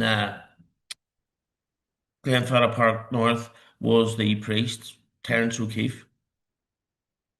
Now, his day will forever be entwined with the activities of Soldier um, F. What Father O'Keefe wrote a letter to General Tuzo about his experiences that day, about the circumstances in which he was arrested, and also in relation to what he saw. Now, what he says he saw is very different to Soldier F. Now, what he says is that um,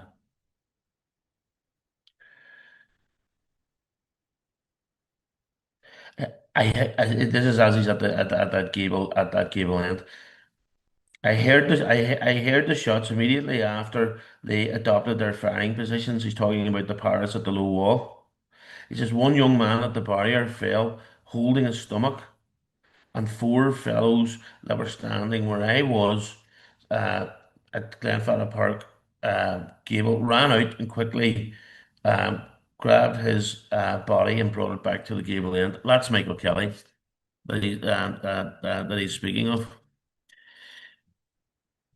I think this youth died there, and Father Bradley attended to him, giving him spiritual assistance.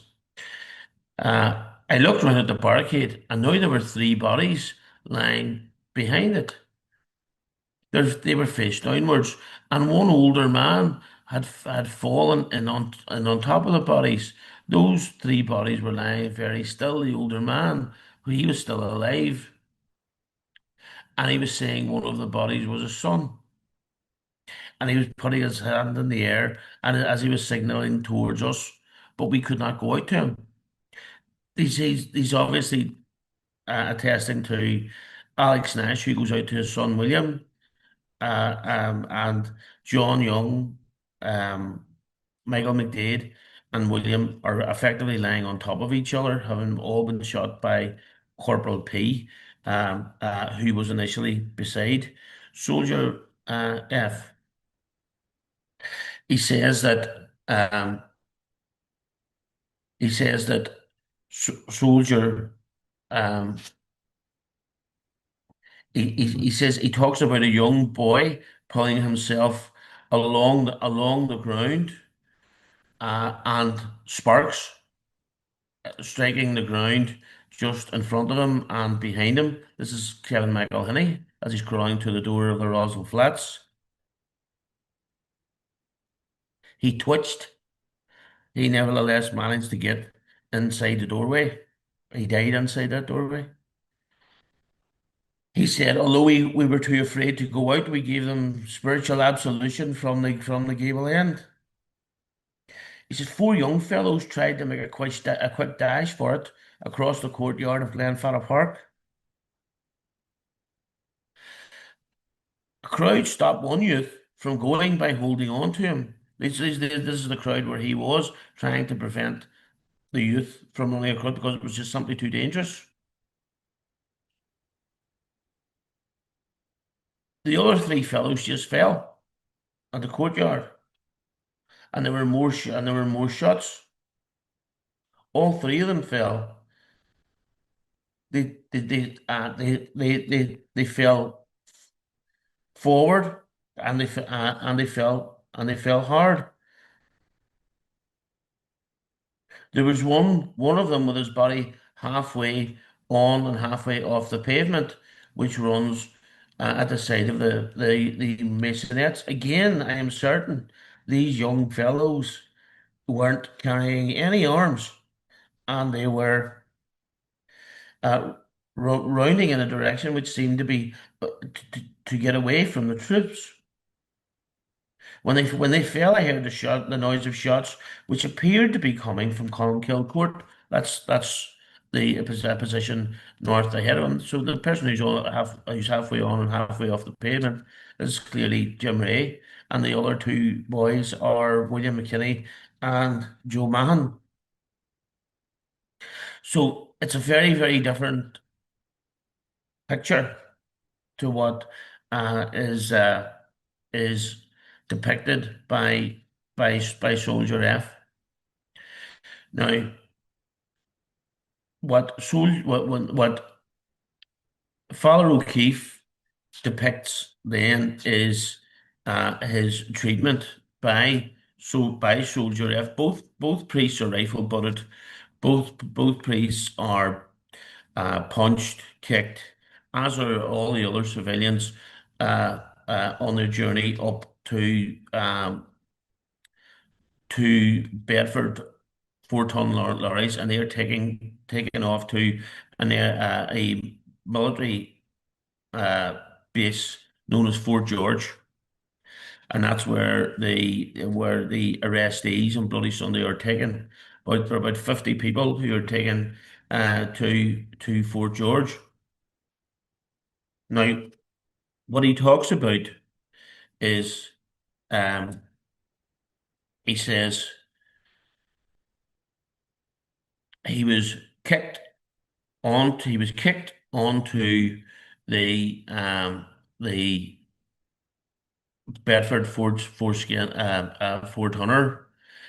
He says the account that follows is that of an eyewitness and a sufferer. There's nothing in this letter. This is a letter to General Tuzo.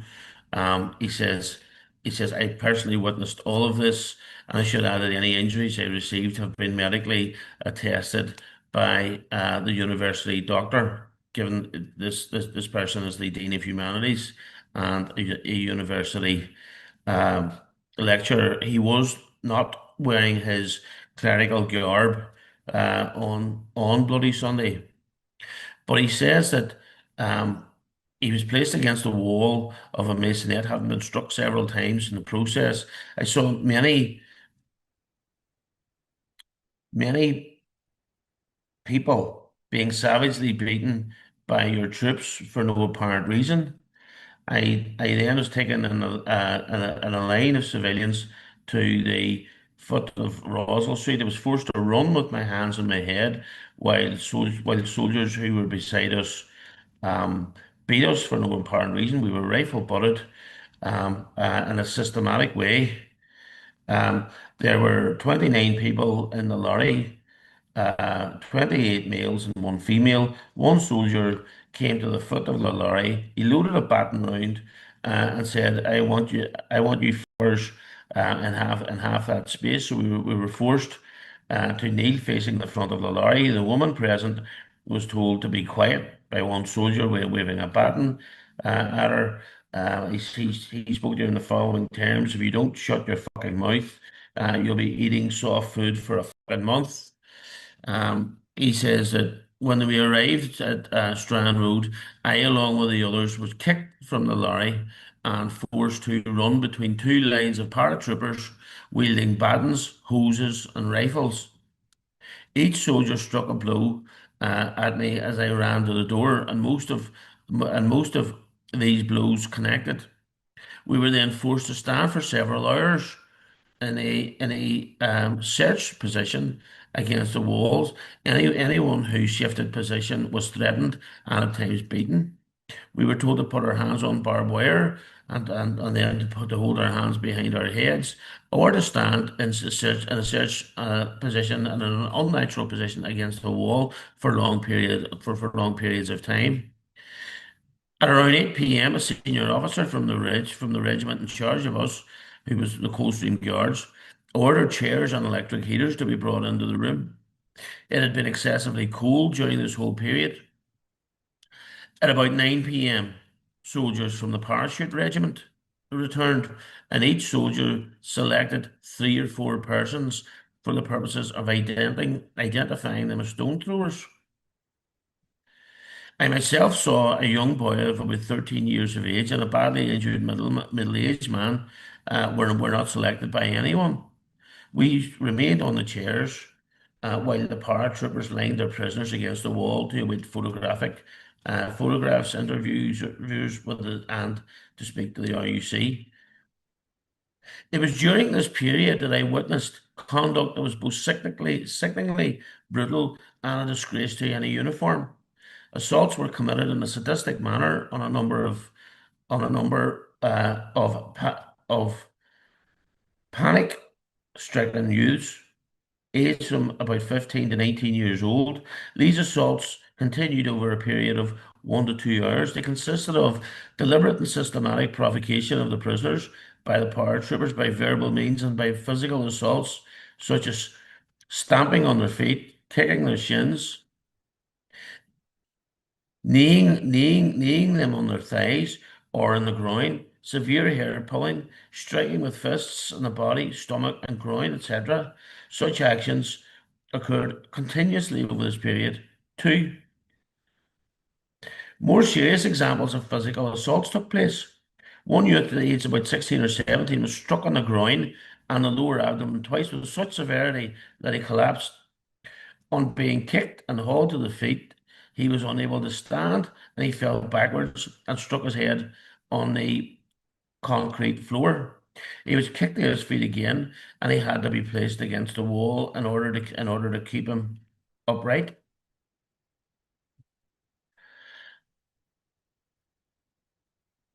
I do recall that the RAMP told Lance Corporal F, he provides his full name, and the paratrooper with the blonde hair, who I remember clearly as even having the sadistic edge on Lance Corporal F, that they should not hit people in custody. Now, Soldier G had striking blonde hair. I do not think, however, that the other soldiers were as sadistic or as casually brutal as the paratrooper with the blonde hair or Lance Corporal F. I recall that the Derry boys were talking back to them as well. They said that they were ordered to stay in a particular position, and they were struck if they shifted position. The smaller youth was forced to stand on the taller youth's feet during this time in order to raise his face nearer the blow heater. The blow heaters were being used to burn the prisoners. One youth fainted. He was asked if he wanted a drink. He replied, "Yes, he did," and he was told to open his mouth. The paratrooper then spat into his mouth. I should add several points to the above account. Many of those detained with me had bad injuries, mostly to the head and the face. Most were said to have been inflicted on them by members of the parachute regiment during their arrest and their journey to the army centre. The physical assaults continued during the period of identification and photographing in a lane. Sorry, it's bad quality. It's so old a letter, but he said he witnessed one assault being carried out by an RUC sergeant, and he said what sickened him and disgusted him most during the 7.5 hours he was in their custody was the fact that during the assaults and torturing of the defenseless young prisoners, they were without exception smiling in obvious sadistic enjoyment of their actions. And Soldier F is pictured with Father O'Keefe, and we've supplied you with the photographs of Soldier F and the four persons that he claimed to have witnessed rioting. Now, one of those individuals is called Pat Norris. Patrick Norris did not attend the March on Bloody Sunday.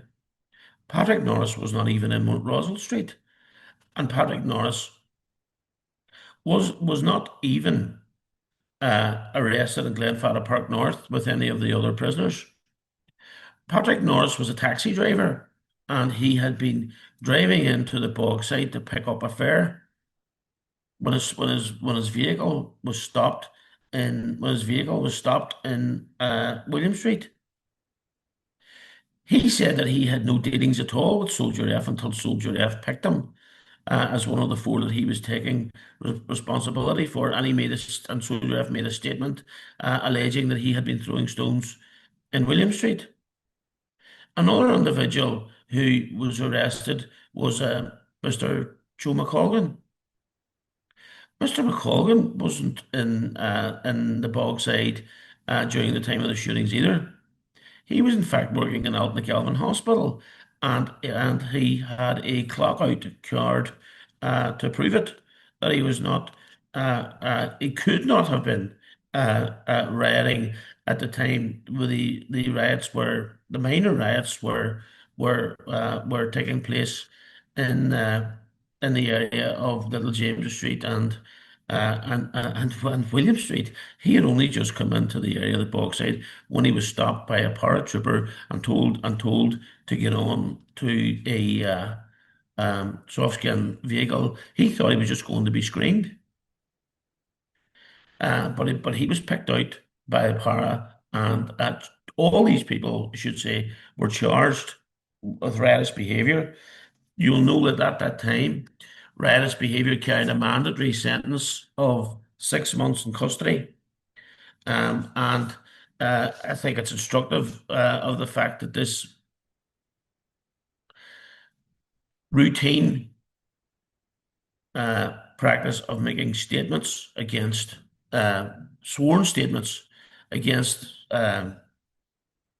members of the local population were being entertained by the RUC, and they were going to be relied upon um, uh, as an effort to try and secure convictions for rioting against local people on Bloody Sunday. Prosecutions were all eventually dropped in August of 72.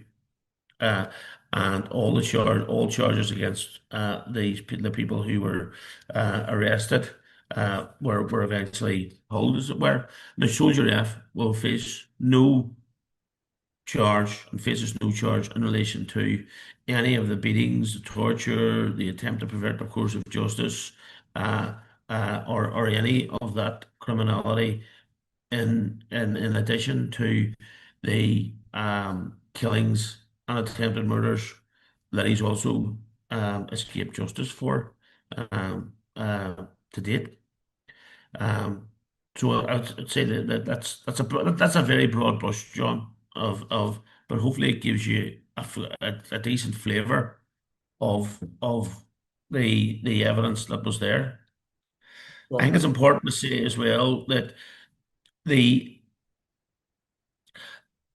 much of the statements in terms of the Royal Military Police will statements that were taken, the evidence that was given, the oral evidence that was given to Lord Widgery, the oral evidence that was given to uh, Lord Savile and his colleagues is not admissible in the criminal trial against Soldier F.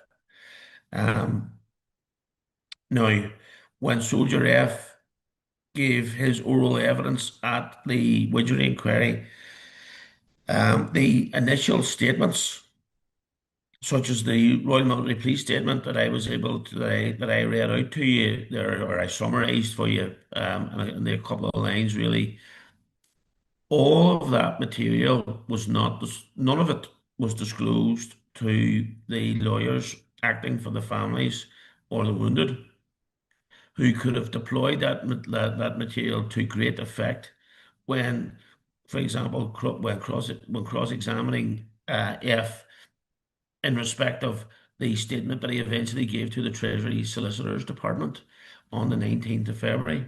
In fact, the statement that he gave to the Treasury Solicitor on the 19th of February, that's the only statement that the lawyers for the families would have seen back in 72.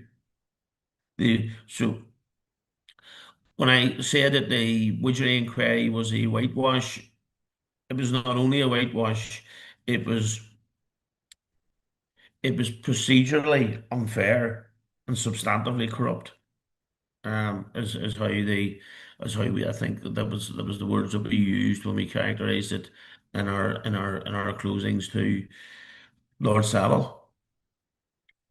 Um, so that is a decent summary of, well, I hope it's a decent summary of what he did in Derry on Bloody Sunday. And when he gave evidence at the Bloody Sunday inquiry, he said that he had now forgotten everything that had happened on Bloody Sunday. He remembers going to Derry. He remembers eating his lunch. He didn't remember being in Fort George with the prisoners. He knew he discharged his weapon on Bloody Sunday, but he did not know when, where, or why he fired it. Interestingly, Seamus Tracy, who was the senior counsel instructed by myself, asked Soldier F if, after this inquiry concludes, you are to face charges of murder, are you going to maintain that you have no memory of when, where, or why you fired your weapon? Will that be your defense if you're ever charged with criminal offences? And he said he didn't know. Obviously, he wasn't charged with any criminal offences at that time, and he probably believed he never would have been, even even at that stage. Um, an incident occurred on the 3rd of February in Belfast, which involved the anti-tank platoon on the lower falls. Two members of the Legion of Mary, um, the Catholic organization, Catholic Church organization, were at a meeting in the Davis area of Belfast, and they were picked up by um, Soldier 036, a radio operator, um, Private 027, Lieutenant 119, and soldiers E, F, G, and H. Now, both men uh, had a horrendous experience at the horrendous experience at the hands of the anti-tank platoon. They were beaten. One of them had a gun placed in his mouth, and the trigger pulled. Um, they were kicked severely. They were kidnapped effectively and driven to the Shankill Road. Um, which is quite close to Lower Falls, and they were taken to a bar, the Horseshoe Bar, where they had been dumped. But before they were dumped, a crowd of locals were spoken to by the parachute regiment soldiers who brought them there, and they told them that these are IRA men. When the crowd spoke to the two battered and bloodied Legion of Mary workers, they explained that they were church workers, and this seemed to satisfy the this particular group of locals. However, as they tried to walk their way off the Shankill Road, they were then attacked at another bar, and I think they were just lucky that they didn't that no weapons were available, or I think it's highly likely that they would have been victims of a sick. They both would have been sectarian murder victims. Now, all of this was carried in the Irish News of the 4th of January. We're talking days after Bloody Sunday, and it received a particular level of media um, attention. And both men made High Court, both they issued writs for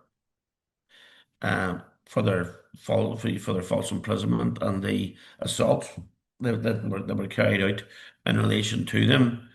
Um, they received substantial damages by the Ministry of Defence, who settled both claims. The members of although we did not receive the full papers from the Ministry of Defence during the Bloody Sunday inquiry, it's clear that an investigation of sorts, at least for that, had been carried out, and that the paratroopers who dealt with them said that they were found in possession of pro-IRA literature, that they were taken away for screening, which they were not, and that they said that they wanted dropped off where they were dropped off, which is beyond ludicrous, given given how dangerous it would have been for any Catholic in those days to have been found on the Shankill, effectively behind on the other side of the peace line, if it was even erected properly at that stage. But in addition to that, what we also know about Soldier F is that in September of 1972, he was deployed with the radio operator 027. There were, suppose it's a bit uncanny, two Protestants who had the same surnames as two of those who lost their lives after Bloody Sunday, McKinney and Johnson. Richie McKinney and Robert Johnson were both shot dead by the parachute regiment, specifically Soldier F, had killed them with Soldier 027, claiming that both were gunmen, um, in the same way that the other killings had all been justified. And no, there was no military investigation of that. There was no police investigation of any of that. So it's hard to say how many, by the time he finished his tour in Northern Ireland, how many people he actually was responsible for killing, because we simply don't know. And one thing that seems absolutely beyond doubt is that he fired more rounds than his 13 rounds that he admitted firing. because many of the soldiers would the practice had developed whereby when soldiers were on the firing ranges, they would keep a couple of rounds each time that they would go and have them in their pockets so that they could discharge extra rounds and they would not have to justify them.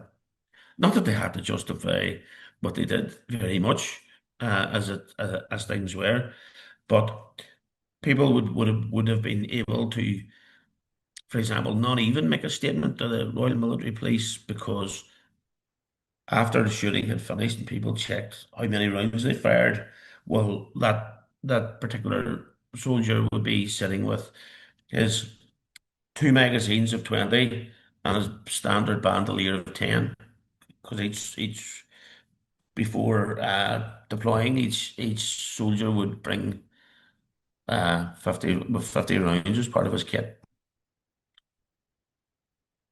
So I think that's a reasonable summary of what we know about soldier uh, F's activities on that tour. He went on then to serve in.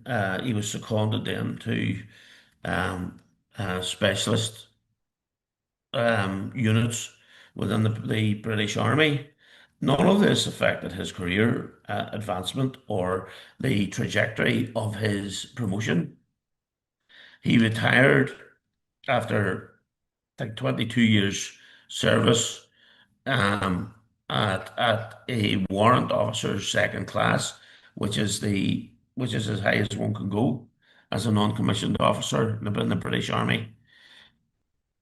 So Bloody Sunday in no way hampered his military career. And then, we're aware of what he did after he was in the Bloody Sunday. Sorry, after he left the British Army. We we're aware of some of that as well, which I don't propose to go into. That's fine. That's fine. Okay, so given everything you've trawled through and you've had years to think about and so on, do you think that that his actions, his shooting more specifically, was that done with like orders beforehand to go in and do something, or do you think it could be a case of kind of, we'll say, kind of losing the head, which wouldn't excuse it at all. It would still be inexcusable, but it would be a different thing than acting on orders. Do you mean is it sort of cock up theory, cock up versus conspiracy theory?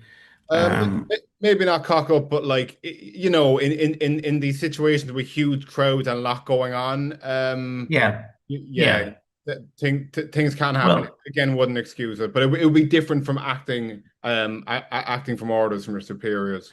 no, no. I have heard some of the military people that you have interviewed on your podcast try and say, well, one doesn't know what one would do.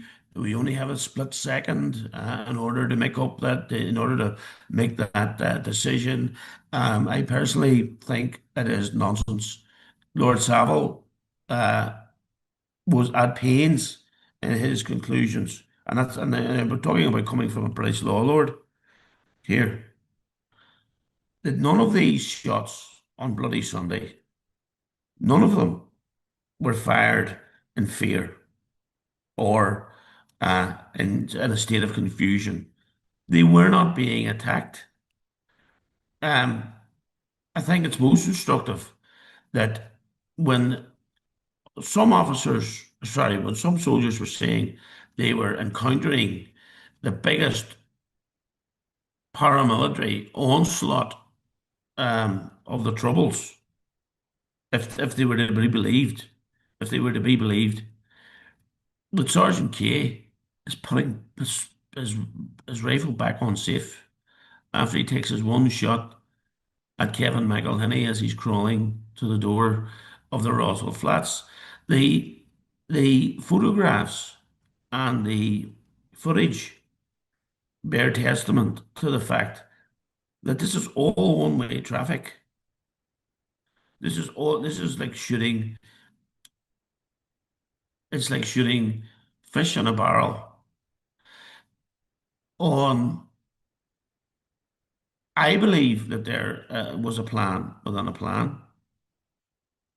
I think that, and we never got to the bottom of it, but the night before Bloody Sunday, um, a plane landed from Cyprus, which contained Private J and Sergeant O. Now, Sergeant O was a Glasgow loyalist. He was 10 years in the British Army. He's recently deceased. He was 10 years in the parachute regiment, had served in Aden, etc. He was a very forceful uh, personality, as some some of these individuals were. Now, he and Jay came back on a plane, just the two of them. They were brought back from Cyprus the night before bloody Sunday, and they went down just simply to Derry. Then the next morning, I find that very very strange that that would happen, and it was never ever properly explained. Um, Another thing that you can see is there amongst, if you see the colour footage on of the events on Bloody Sunday, you will see a small number of the soldiers have got very, very washed out smocks, to the extent that they're almost, the camouflage is, you can still see it, but it's faded very, very significantly. These soldiers tend to be shooters on Bloody Sunday. Again, this was something that we never ever got to the bottom of, but we asked the tribunal to take judicial notice of it.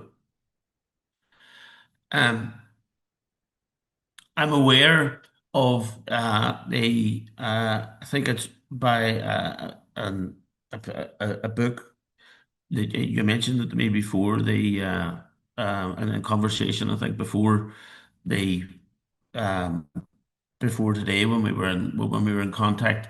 I think it was written by an author called Burke, I did. who, It's yeah, probably behind me somewhere. Yeah.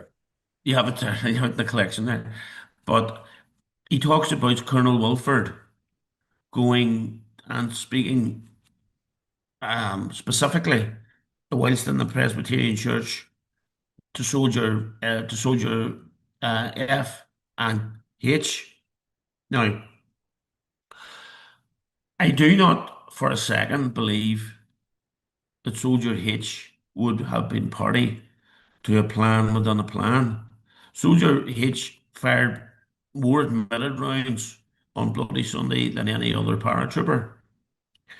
But if one, but one could see very very easily that he was not the type of individual that you would entrust information like that to. Soldier F, by all accounts, barely tolerated him. One could see the complete difference in personality between both individuals. Now, if David Burke was to say soldiers F and G were spoken to, um, and that it was or soldiers potentially, I never saw, none of us did. So Corporal E, who was part of the anti-tank brick, whether or not, but I understand that he was not in. He was no dozer either of in terms of a soldier, but soldier H, who his account was, I mean, as ridiculous as soldier F's account attempts to justify what he did. Soldier H's were off the chart altogether. He said that he there was a man with an M1 carbine um, in Glenfarra Park. north, and he had been firing his weapon at the Paris. Now, none of the other Paris say that they saw this, but he says that he fired an aim shot at him, and the gunman moved away from the frosted window in the bathroom, and he gathered himself, and then he went and he got back up, and so Soldier H fired another round at him with his M1 carbine, and the man fell away from the window, and he came back 19 times. That um, that sequence of events, according to Soldier H, does that occur on his account. And on the 19th shot, he hits him and he falls away, wounded from the frosted window. Now, no frosted windows were broken in Glenfarra Park on Bloody Sunday. Even within the parachute regiment, there is no doubt because we have got interviews from them, for example, when they're being spoken to by Praxis, which was a TV company, which I think the drink was taken and what have you, the assistant getting soldiers that bit more talkative, what have you. And all of them, to a man, refer to how much of an idiot Soldier H was, but it's not to say he wasn't a thug. I mean, what he clearly did was once he saw soldiers F and G and J and P going in to do what they were doing for whatever reason they were doing it, he enthusiastically simply joined in. And I think that that's the case with many of them. Soldier O, he fires a very large amount of rounds at the rear of the Roswell Flats, and the mortar platoon, many of them join in with him once they see him firing. So I do believe that there was a plan within a plan. I think it was kept within a tight, trusted group who would never break. Who not that they were subjected to anything like 7 days in Castlereagh and like I mean it was tea and buns, really. The circumstances in which they provided their evidence. So don't would be interesting to see how they would have done, with the 7 days in Castlereagh and all that and everything that went with that, or Strand Road. But I mean, they were dealing with the SIB part of the RMP, the Special Investigations Branch, and most of, I mean, Soldier 027 says that the exercise was a bit of a joke, and they were all like drawing lines, like laughing and joking about their trajectories. Some of it going through walls of buildings and stuff like that. They were just who cares? And um, but I think that whilst the soldiers knew to treat the Royal Military Police investigations as a joke, and that's what they were. I still think that there were a number of soldiers there who, there's no other credible logical reason for them to have done what they have done in concert as they did it, if there was no plan within a plan, because they weren't being attacked. If they were, you could you could look at it another way. Um, by That's not to say no rounds were fired at them. A tiny amount were, but apart from the pipe shot, which I set out for you at the start, none of that's the only round which actually was fired at them that they were aware was fired at them. And in no way could that round be said to justify what happened in Glenfarra Park, what happened in Boston Street. It can't justify Jim Ray being executed from a range of from 18 inches.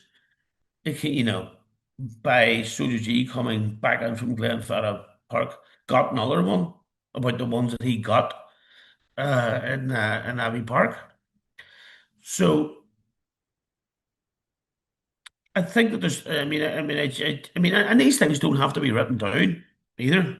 You know, I mean, certain soldiers know just what's expected of them, and things are done on a nod and a wink, and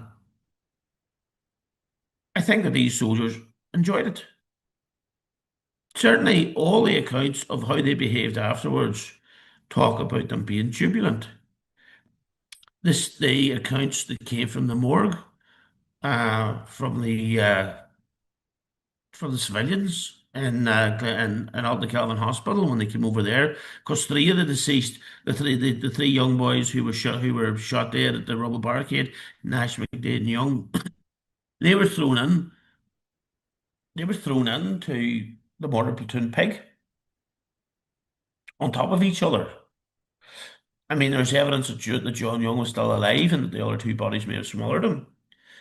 But when these bodies were removed at A&E and at the morgue with and the paras were laughing and joking and amongst themselves, and this distressed the staff and uh, the relatives of the deceased very, very much. Um, just that the blasé. And that, I mean, it's just the cruel indifference of them to, the people that they had killed. Um, I mean, I listened to Johnny Adair saying, "Let's face it, we surely were shot at by gunmen. There was gunmen there." I mean, I know empty vessels can make the most noise, but I mean, if you would only look at the info, if you would only look at the the evidence that's there. I mean, I don't think that he would come out with a statement that that he such an offensive, moronic statement that he did. I mean, he should just look at the evidence and before he comes out with things like things like that. Um, well, it'll be interesting to see whether they obviously we are not mounting the prosecution that's taken by the Public Prosecution Service. The families have had a very unhappy relationship with the PPS uh, and the PSNI, who were tasked with investigating this case. In June in 2010, when the David Cameron said it was unjustified and unjustifiable, that the innocence of all the people that were murdered and the people who were shot was declared. It took Madden and Finucane, Peter Madden, to write to the chief constable of the PSNI and say, "What do you intend to do about this?" And it was almost like, "Well, what do you mean?" Well, you have a tribunal of inquiry stating forcefully that you have got 14 people who've been killed without, couldn't use words like murder, etc., in a public inquiry, but you have people killed without justification who were not gunmen or bombers. There were no gunmen or bombers beside them. The shots were fired without justification. They were not fired in moments of fear. Your question earlier. They were not fired, in circumstances of distress. I think with the one exception of one soldier, um, are you starting a murder investigation now? And it took them a while to come back to us and says, "Well, Yes, in light of our obligations on the Human Rights Act, and et cetera, et cetera. Yes, there will be a PSNI investigation, but it was as clear as daylight that it had not dawned on them that this was now incumbent on them to do. Then, within 3 years or so of that occurring, the PSNI write to the relatives and ourselves, and they say that the uh, police investigation science is going to have to be shelved because of cuts to our budget. And we said, try that one in court. And we issued pre-proceedings correspondence with a view to lodging a judicial review challenge to the decision to effectively dump the Bloody Sunday murder investigation because of money. And that soon was reinstated when it, when the, I mean when they received legal advice, and that's an untenable position. You can't. I mean, it's something that can't be done. That you like for financial reasons or budgetary reasons, you simply decide not to investigate murders, which are undoubtedly murders. And I mean, the families see the hypocrisy. For example, when obviously they're tragic events, but in the wake of the Michael Stone attacks on the Gibraltar three funerals, and two undercover soldiers were accosted from their cars, beaten savagely and executed by the IRA. There was no, no slowness about arresting 200 people for, in relation to murder, and bringing 43 of them before the courts for offensive murder, kidnap, grievous bodily harm, murder as a joint enterprise. For all these people here, the Bloody Sunday families having to fight every step of the way. Um, once the PSNA file went into the Public Prosecution Service in 2019. The Public Prosecution Service say, well, none of the parents are going to be prosecuted for what they've done, with the one exception of Soldier F. And he's only going to face prosecution for this fraction of his criminality, that day, the killings within Glenfada Park. We challenged that. We challenged that decision by way of judicial review, and we were unsuccessful in that challenge. Then 4 years ago, almost to the well, just a few days ago, but 4 years ago, without consultation with the Bloody Sunday families, the Public Prosecution Service announced that they're going to drop all charges against Soldier F, on the basis that in a similar prosecution for again against the former paratrooper for the murder of the official IRA leader in Belfast, Joe McCann, at the start of the Troubles, 1972. He was chased through the markets area, shot in the back. It all sounds familiar. And Because of the Royal Military Police statements and the circumstances in which they were told that they were taken, there had been a court ruling that prosecution must fall, and that they said, well, applying that ruling to Bloody Sunday, well, we're going to have to drop the charges against Soldier F. And they were comparing apples with oranges. And we initiated um, with some of the cream of the Northern Ireland Bar who came in to assist right away.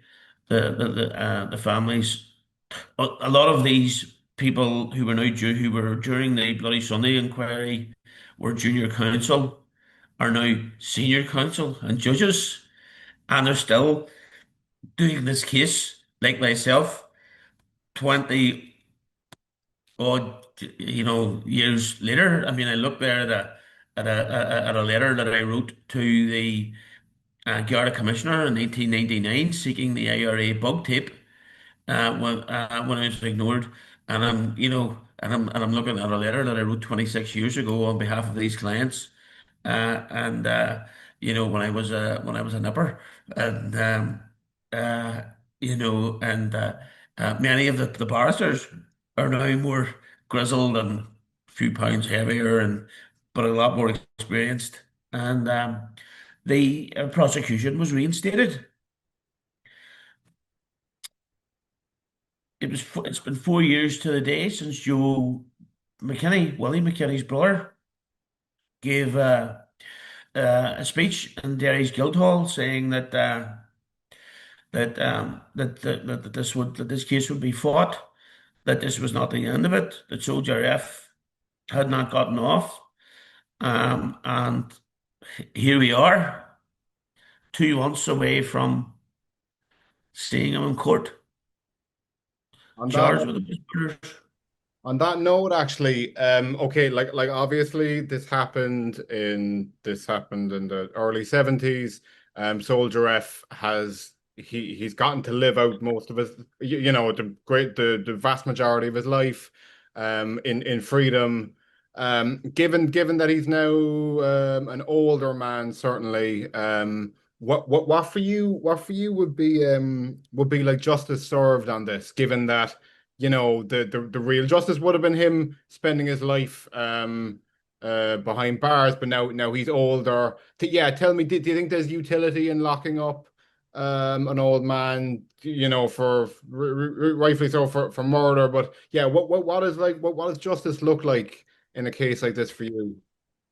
Well, I think it's really just about applying the law. I mean, there shouldn't be a law for, um, well, there's no law for, really that the British Army faced for many years, and certainly for those first 4 years of the conflict, when that agreement was in place, which was expressly deprecated by the Lord Chief Justice Lord Lowry in 1974 in a case called Foxford, whereby soldiers were protected from scrutiny, any form of scrutiny, really, any form of independent scrutiny. And that's when almost 200 Irish civilians were killed at the hands of them. And they say, "Oh, well, the IRA there's been an amnesty for the IRA and all this, and now they're trying to persecute veterans." It's nonsense. Veterans have never felt the wrath, not the wrath. They have never, they have never been treated equally as, in the sense that if they were committing murders, they weren't investigated for it. I mean, you talk about Ian Thane, Fisher and Wright, Lee Clegg. Can you think of any more?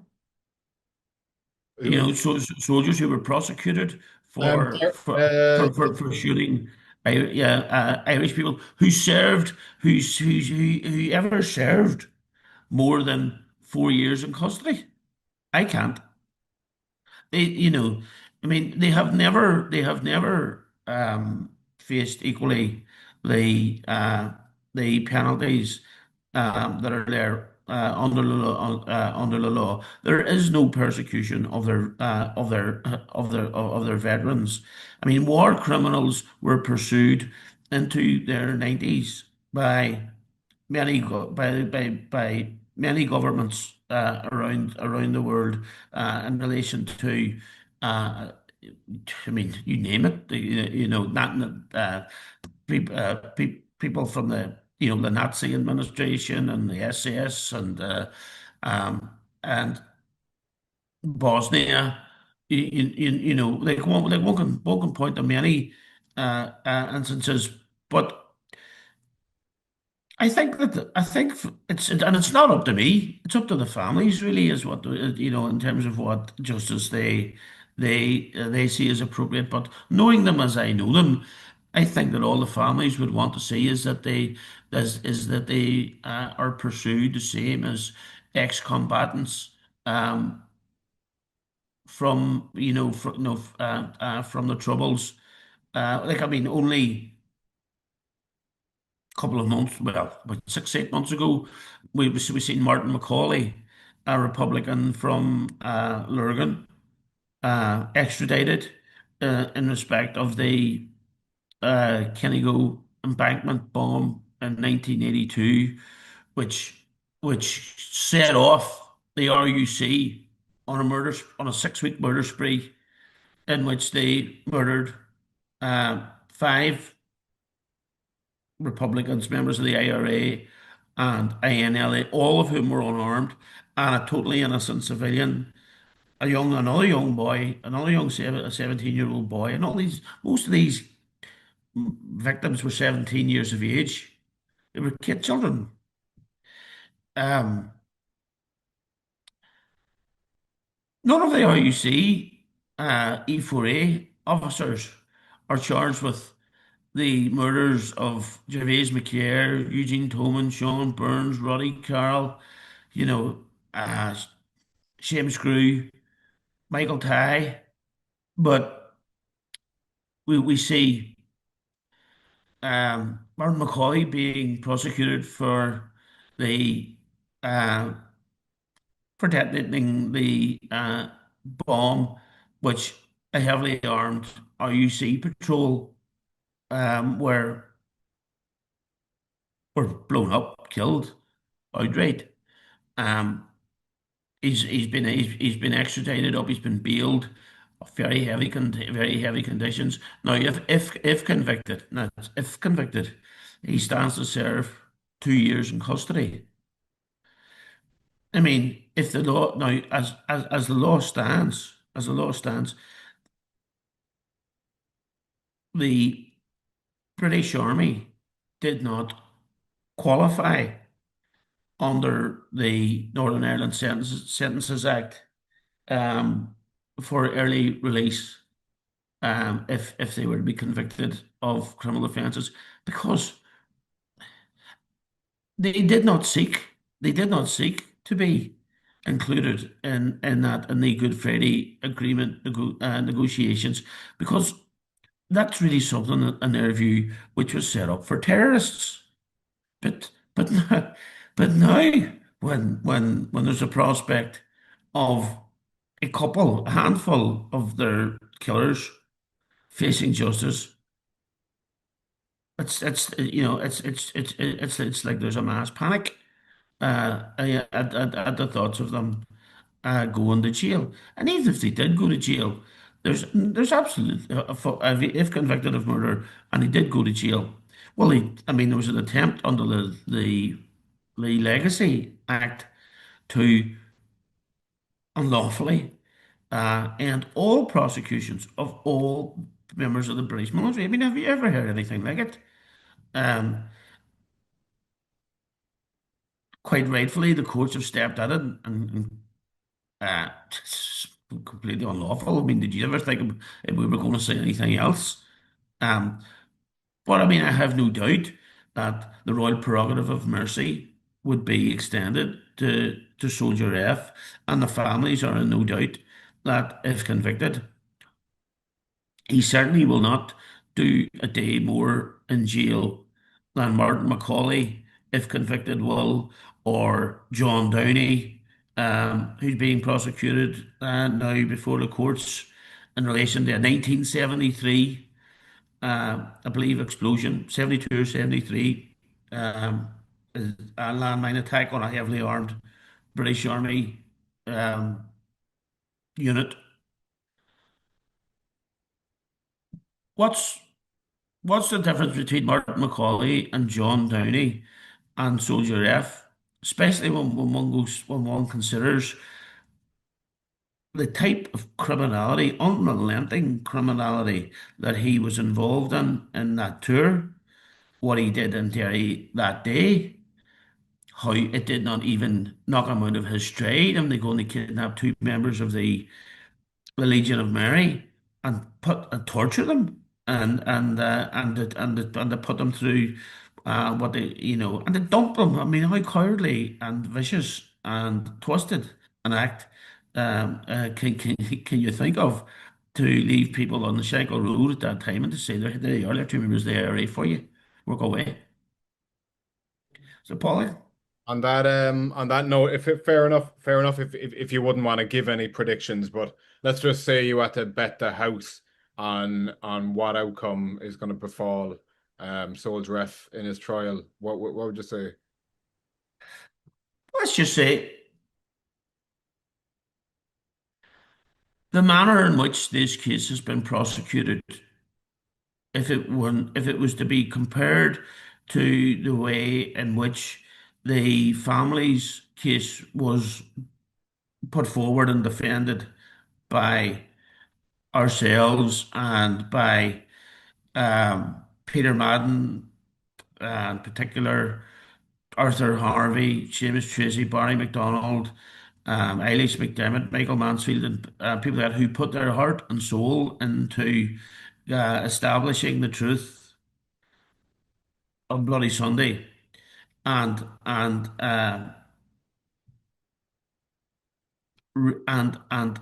effectively prosecuting the parachute regiment and their politicians before Lord Savile. That's really what it ended up being. I see I see nothing even remotely resembling the same vigor and the same conviction in terms of what they're doing in this prosecution of F. They have had to be harried and challenged and taken to court and threatened with more judicial reviews and bringing them to court, winning in court, again and again. And it's just been a constantly uphill struggle. So, I mean, if he's convicted, so be it. Um, um, but I'll wait and I'll see.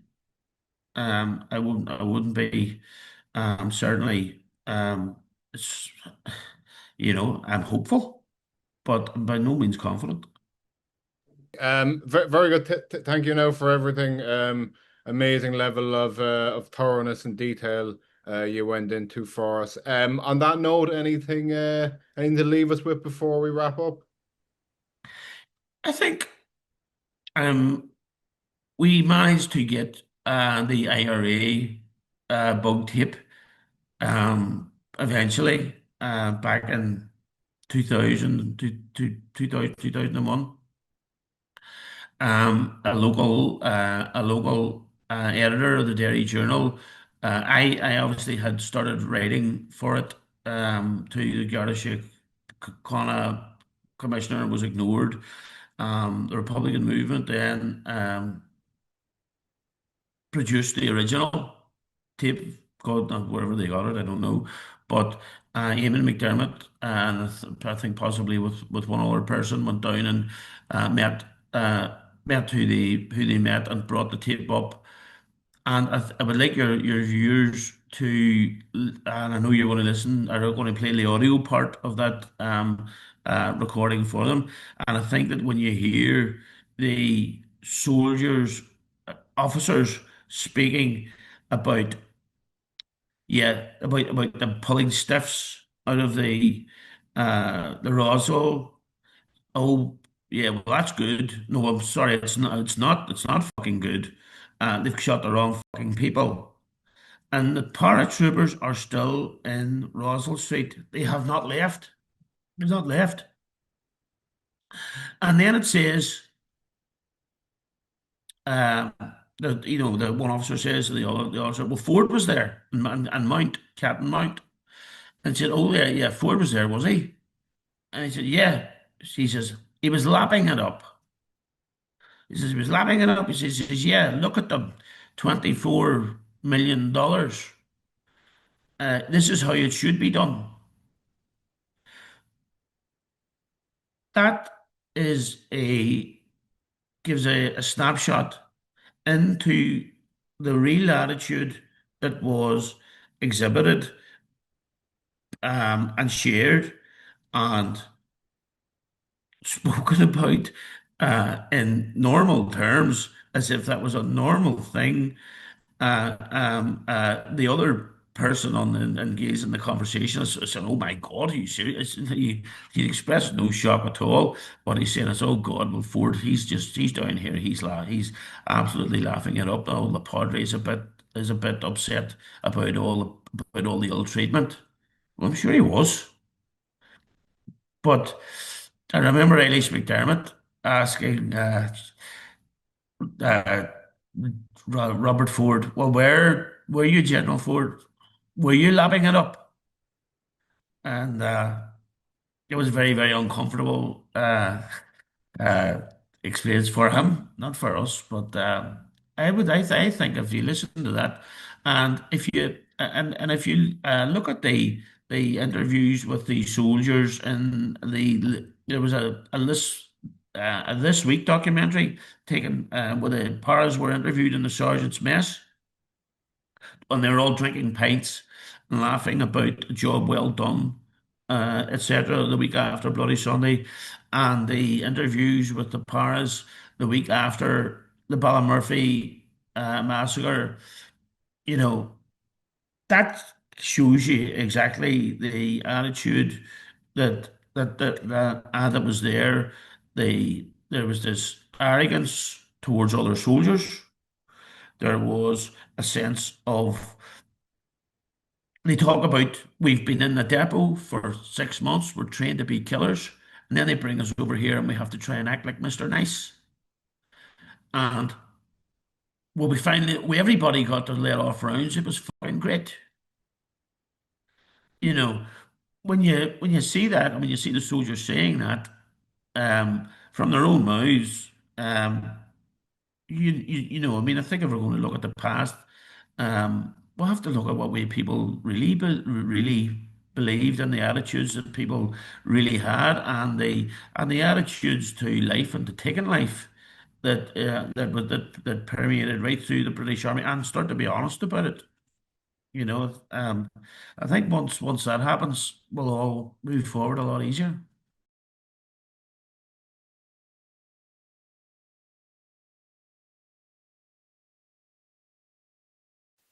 Bombardier Phillips is here. What does he want? I don't know. What does he want? Look, there's obviously been a hell of a sort out.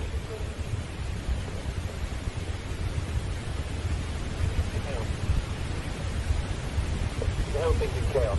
Yeah, obviously. I think it's gone badly wrong in the hospitals.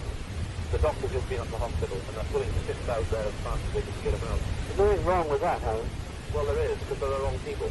There are about between 9 and 15 killed by the paratroopers in the Rossford area.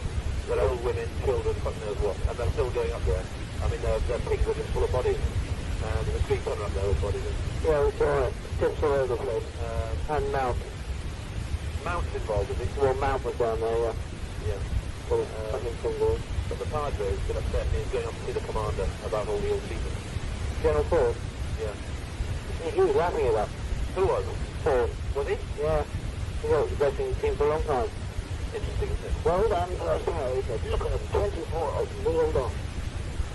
Good, excellent. And he said, this is what should happen.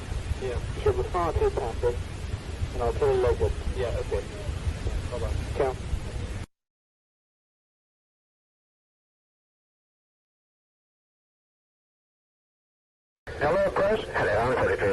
Oh, sorry, Bobby. Max Hastings of BBC. Max, are you here around? Very much so, yes. I was just going to ask what the latest score was. Yeah, we're just referring anyway off to Northern Ireland now. Working out. Well, no, I wasn't talking about the latest score. I don't mean just how many have been killed. Instead, how many soldiers have been killed? None. No soldiers? No. All civilian casualties? Yeah. What is the present situation on the Bog side as far as you know? As far as I know at this moment? Yeah. Are the parachute regiments still inbound? Oh, no, they're only in for a short while. Yeah. Short, devastating moment. Yeah. No, all is quiet now in the Bog side. All is quiet now? Yeah. And there's been no shooting for several hours? That's true. Well. And what is they're still sort of holding the line, William Street and all the rest of it, or they even pulled off there? Oh, I think that's all come down now. All come down? Let me just check a moment, Max. Just hang on a moment. Max, the troops are all withdrawing to their normal Londonderry deployments. Yeah. The reserve forces have been withdrawn. Yeah. And there have been no incidents in the last couple of hours. No incidents for 2 hours? That's right. Is there any... You say that Northern Ireland's working out all the details of how we feel with Northern Ireland, Penny, I'm a Terry Staunton. Yeah. I've just been ringing up Northern Ireland. I'm from there. Yeah. Just ringing up saying, hey, what's happening? Because we were referring everybody along there, and I was interested to know the thoughts and advances they're getting. Well. And the Bog side, as far as you know, is quotes quiet, unquote. Correct. Good call. All right. How long are you here for, Max? Several weeks, I'm afraid. But, we're just trying to get an interview with your General Ford, for tomorrow. Yeah, were you on the site today? Yes, we were, but we've now returned to Belfast. You're in Belfast now? Yeah. But we may have to come back today if also there's carry on shooting people at a remarkable rate. Well, yes, I'm from Belfast myself, and I think it's a fairly good trend myself. Well, it is something I would have thought that the Bog side might take a lot to view, but, yeah. Anyway, many thanks.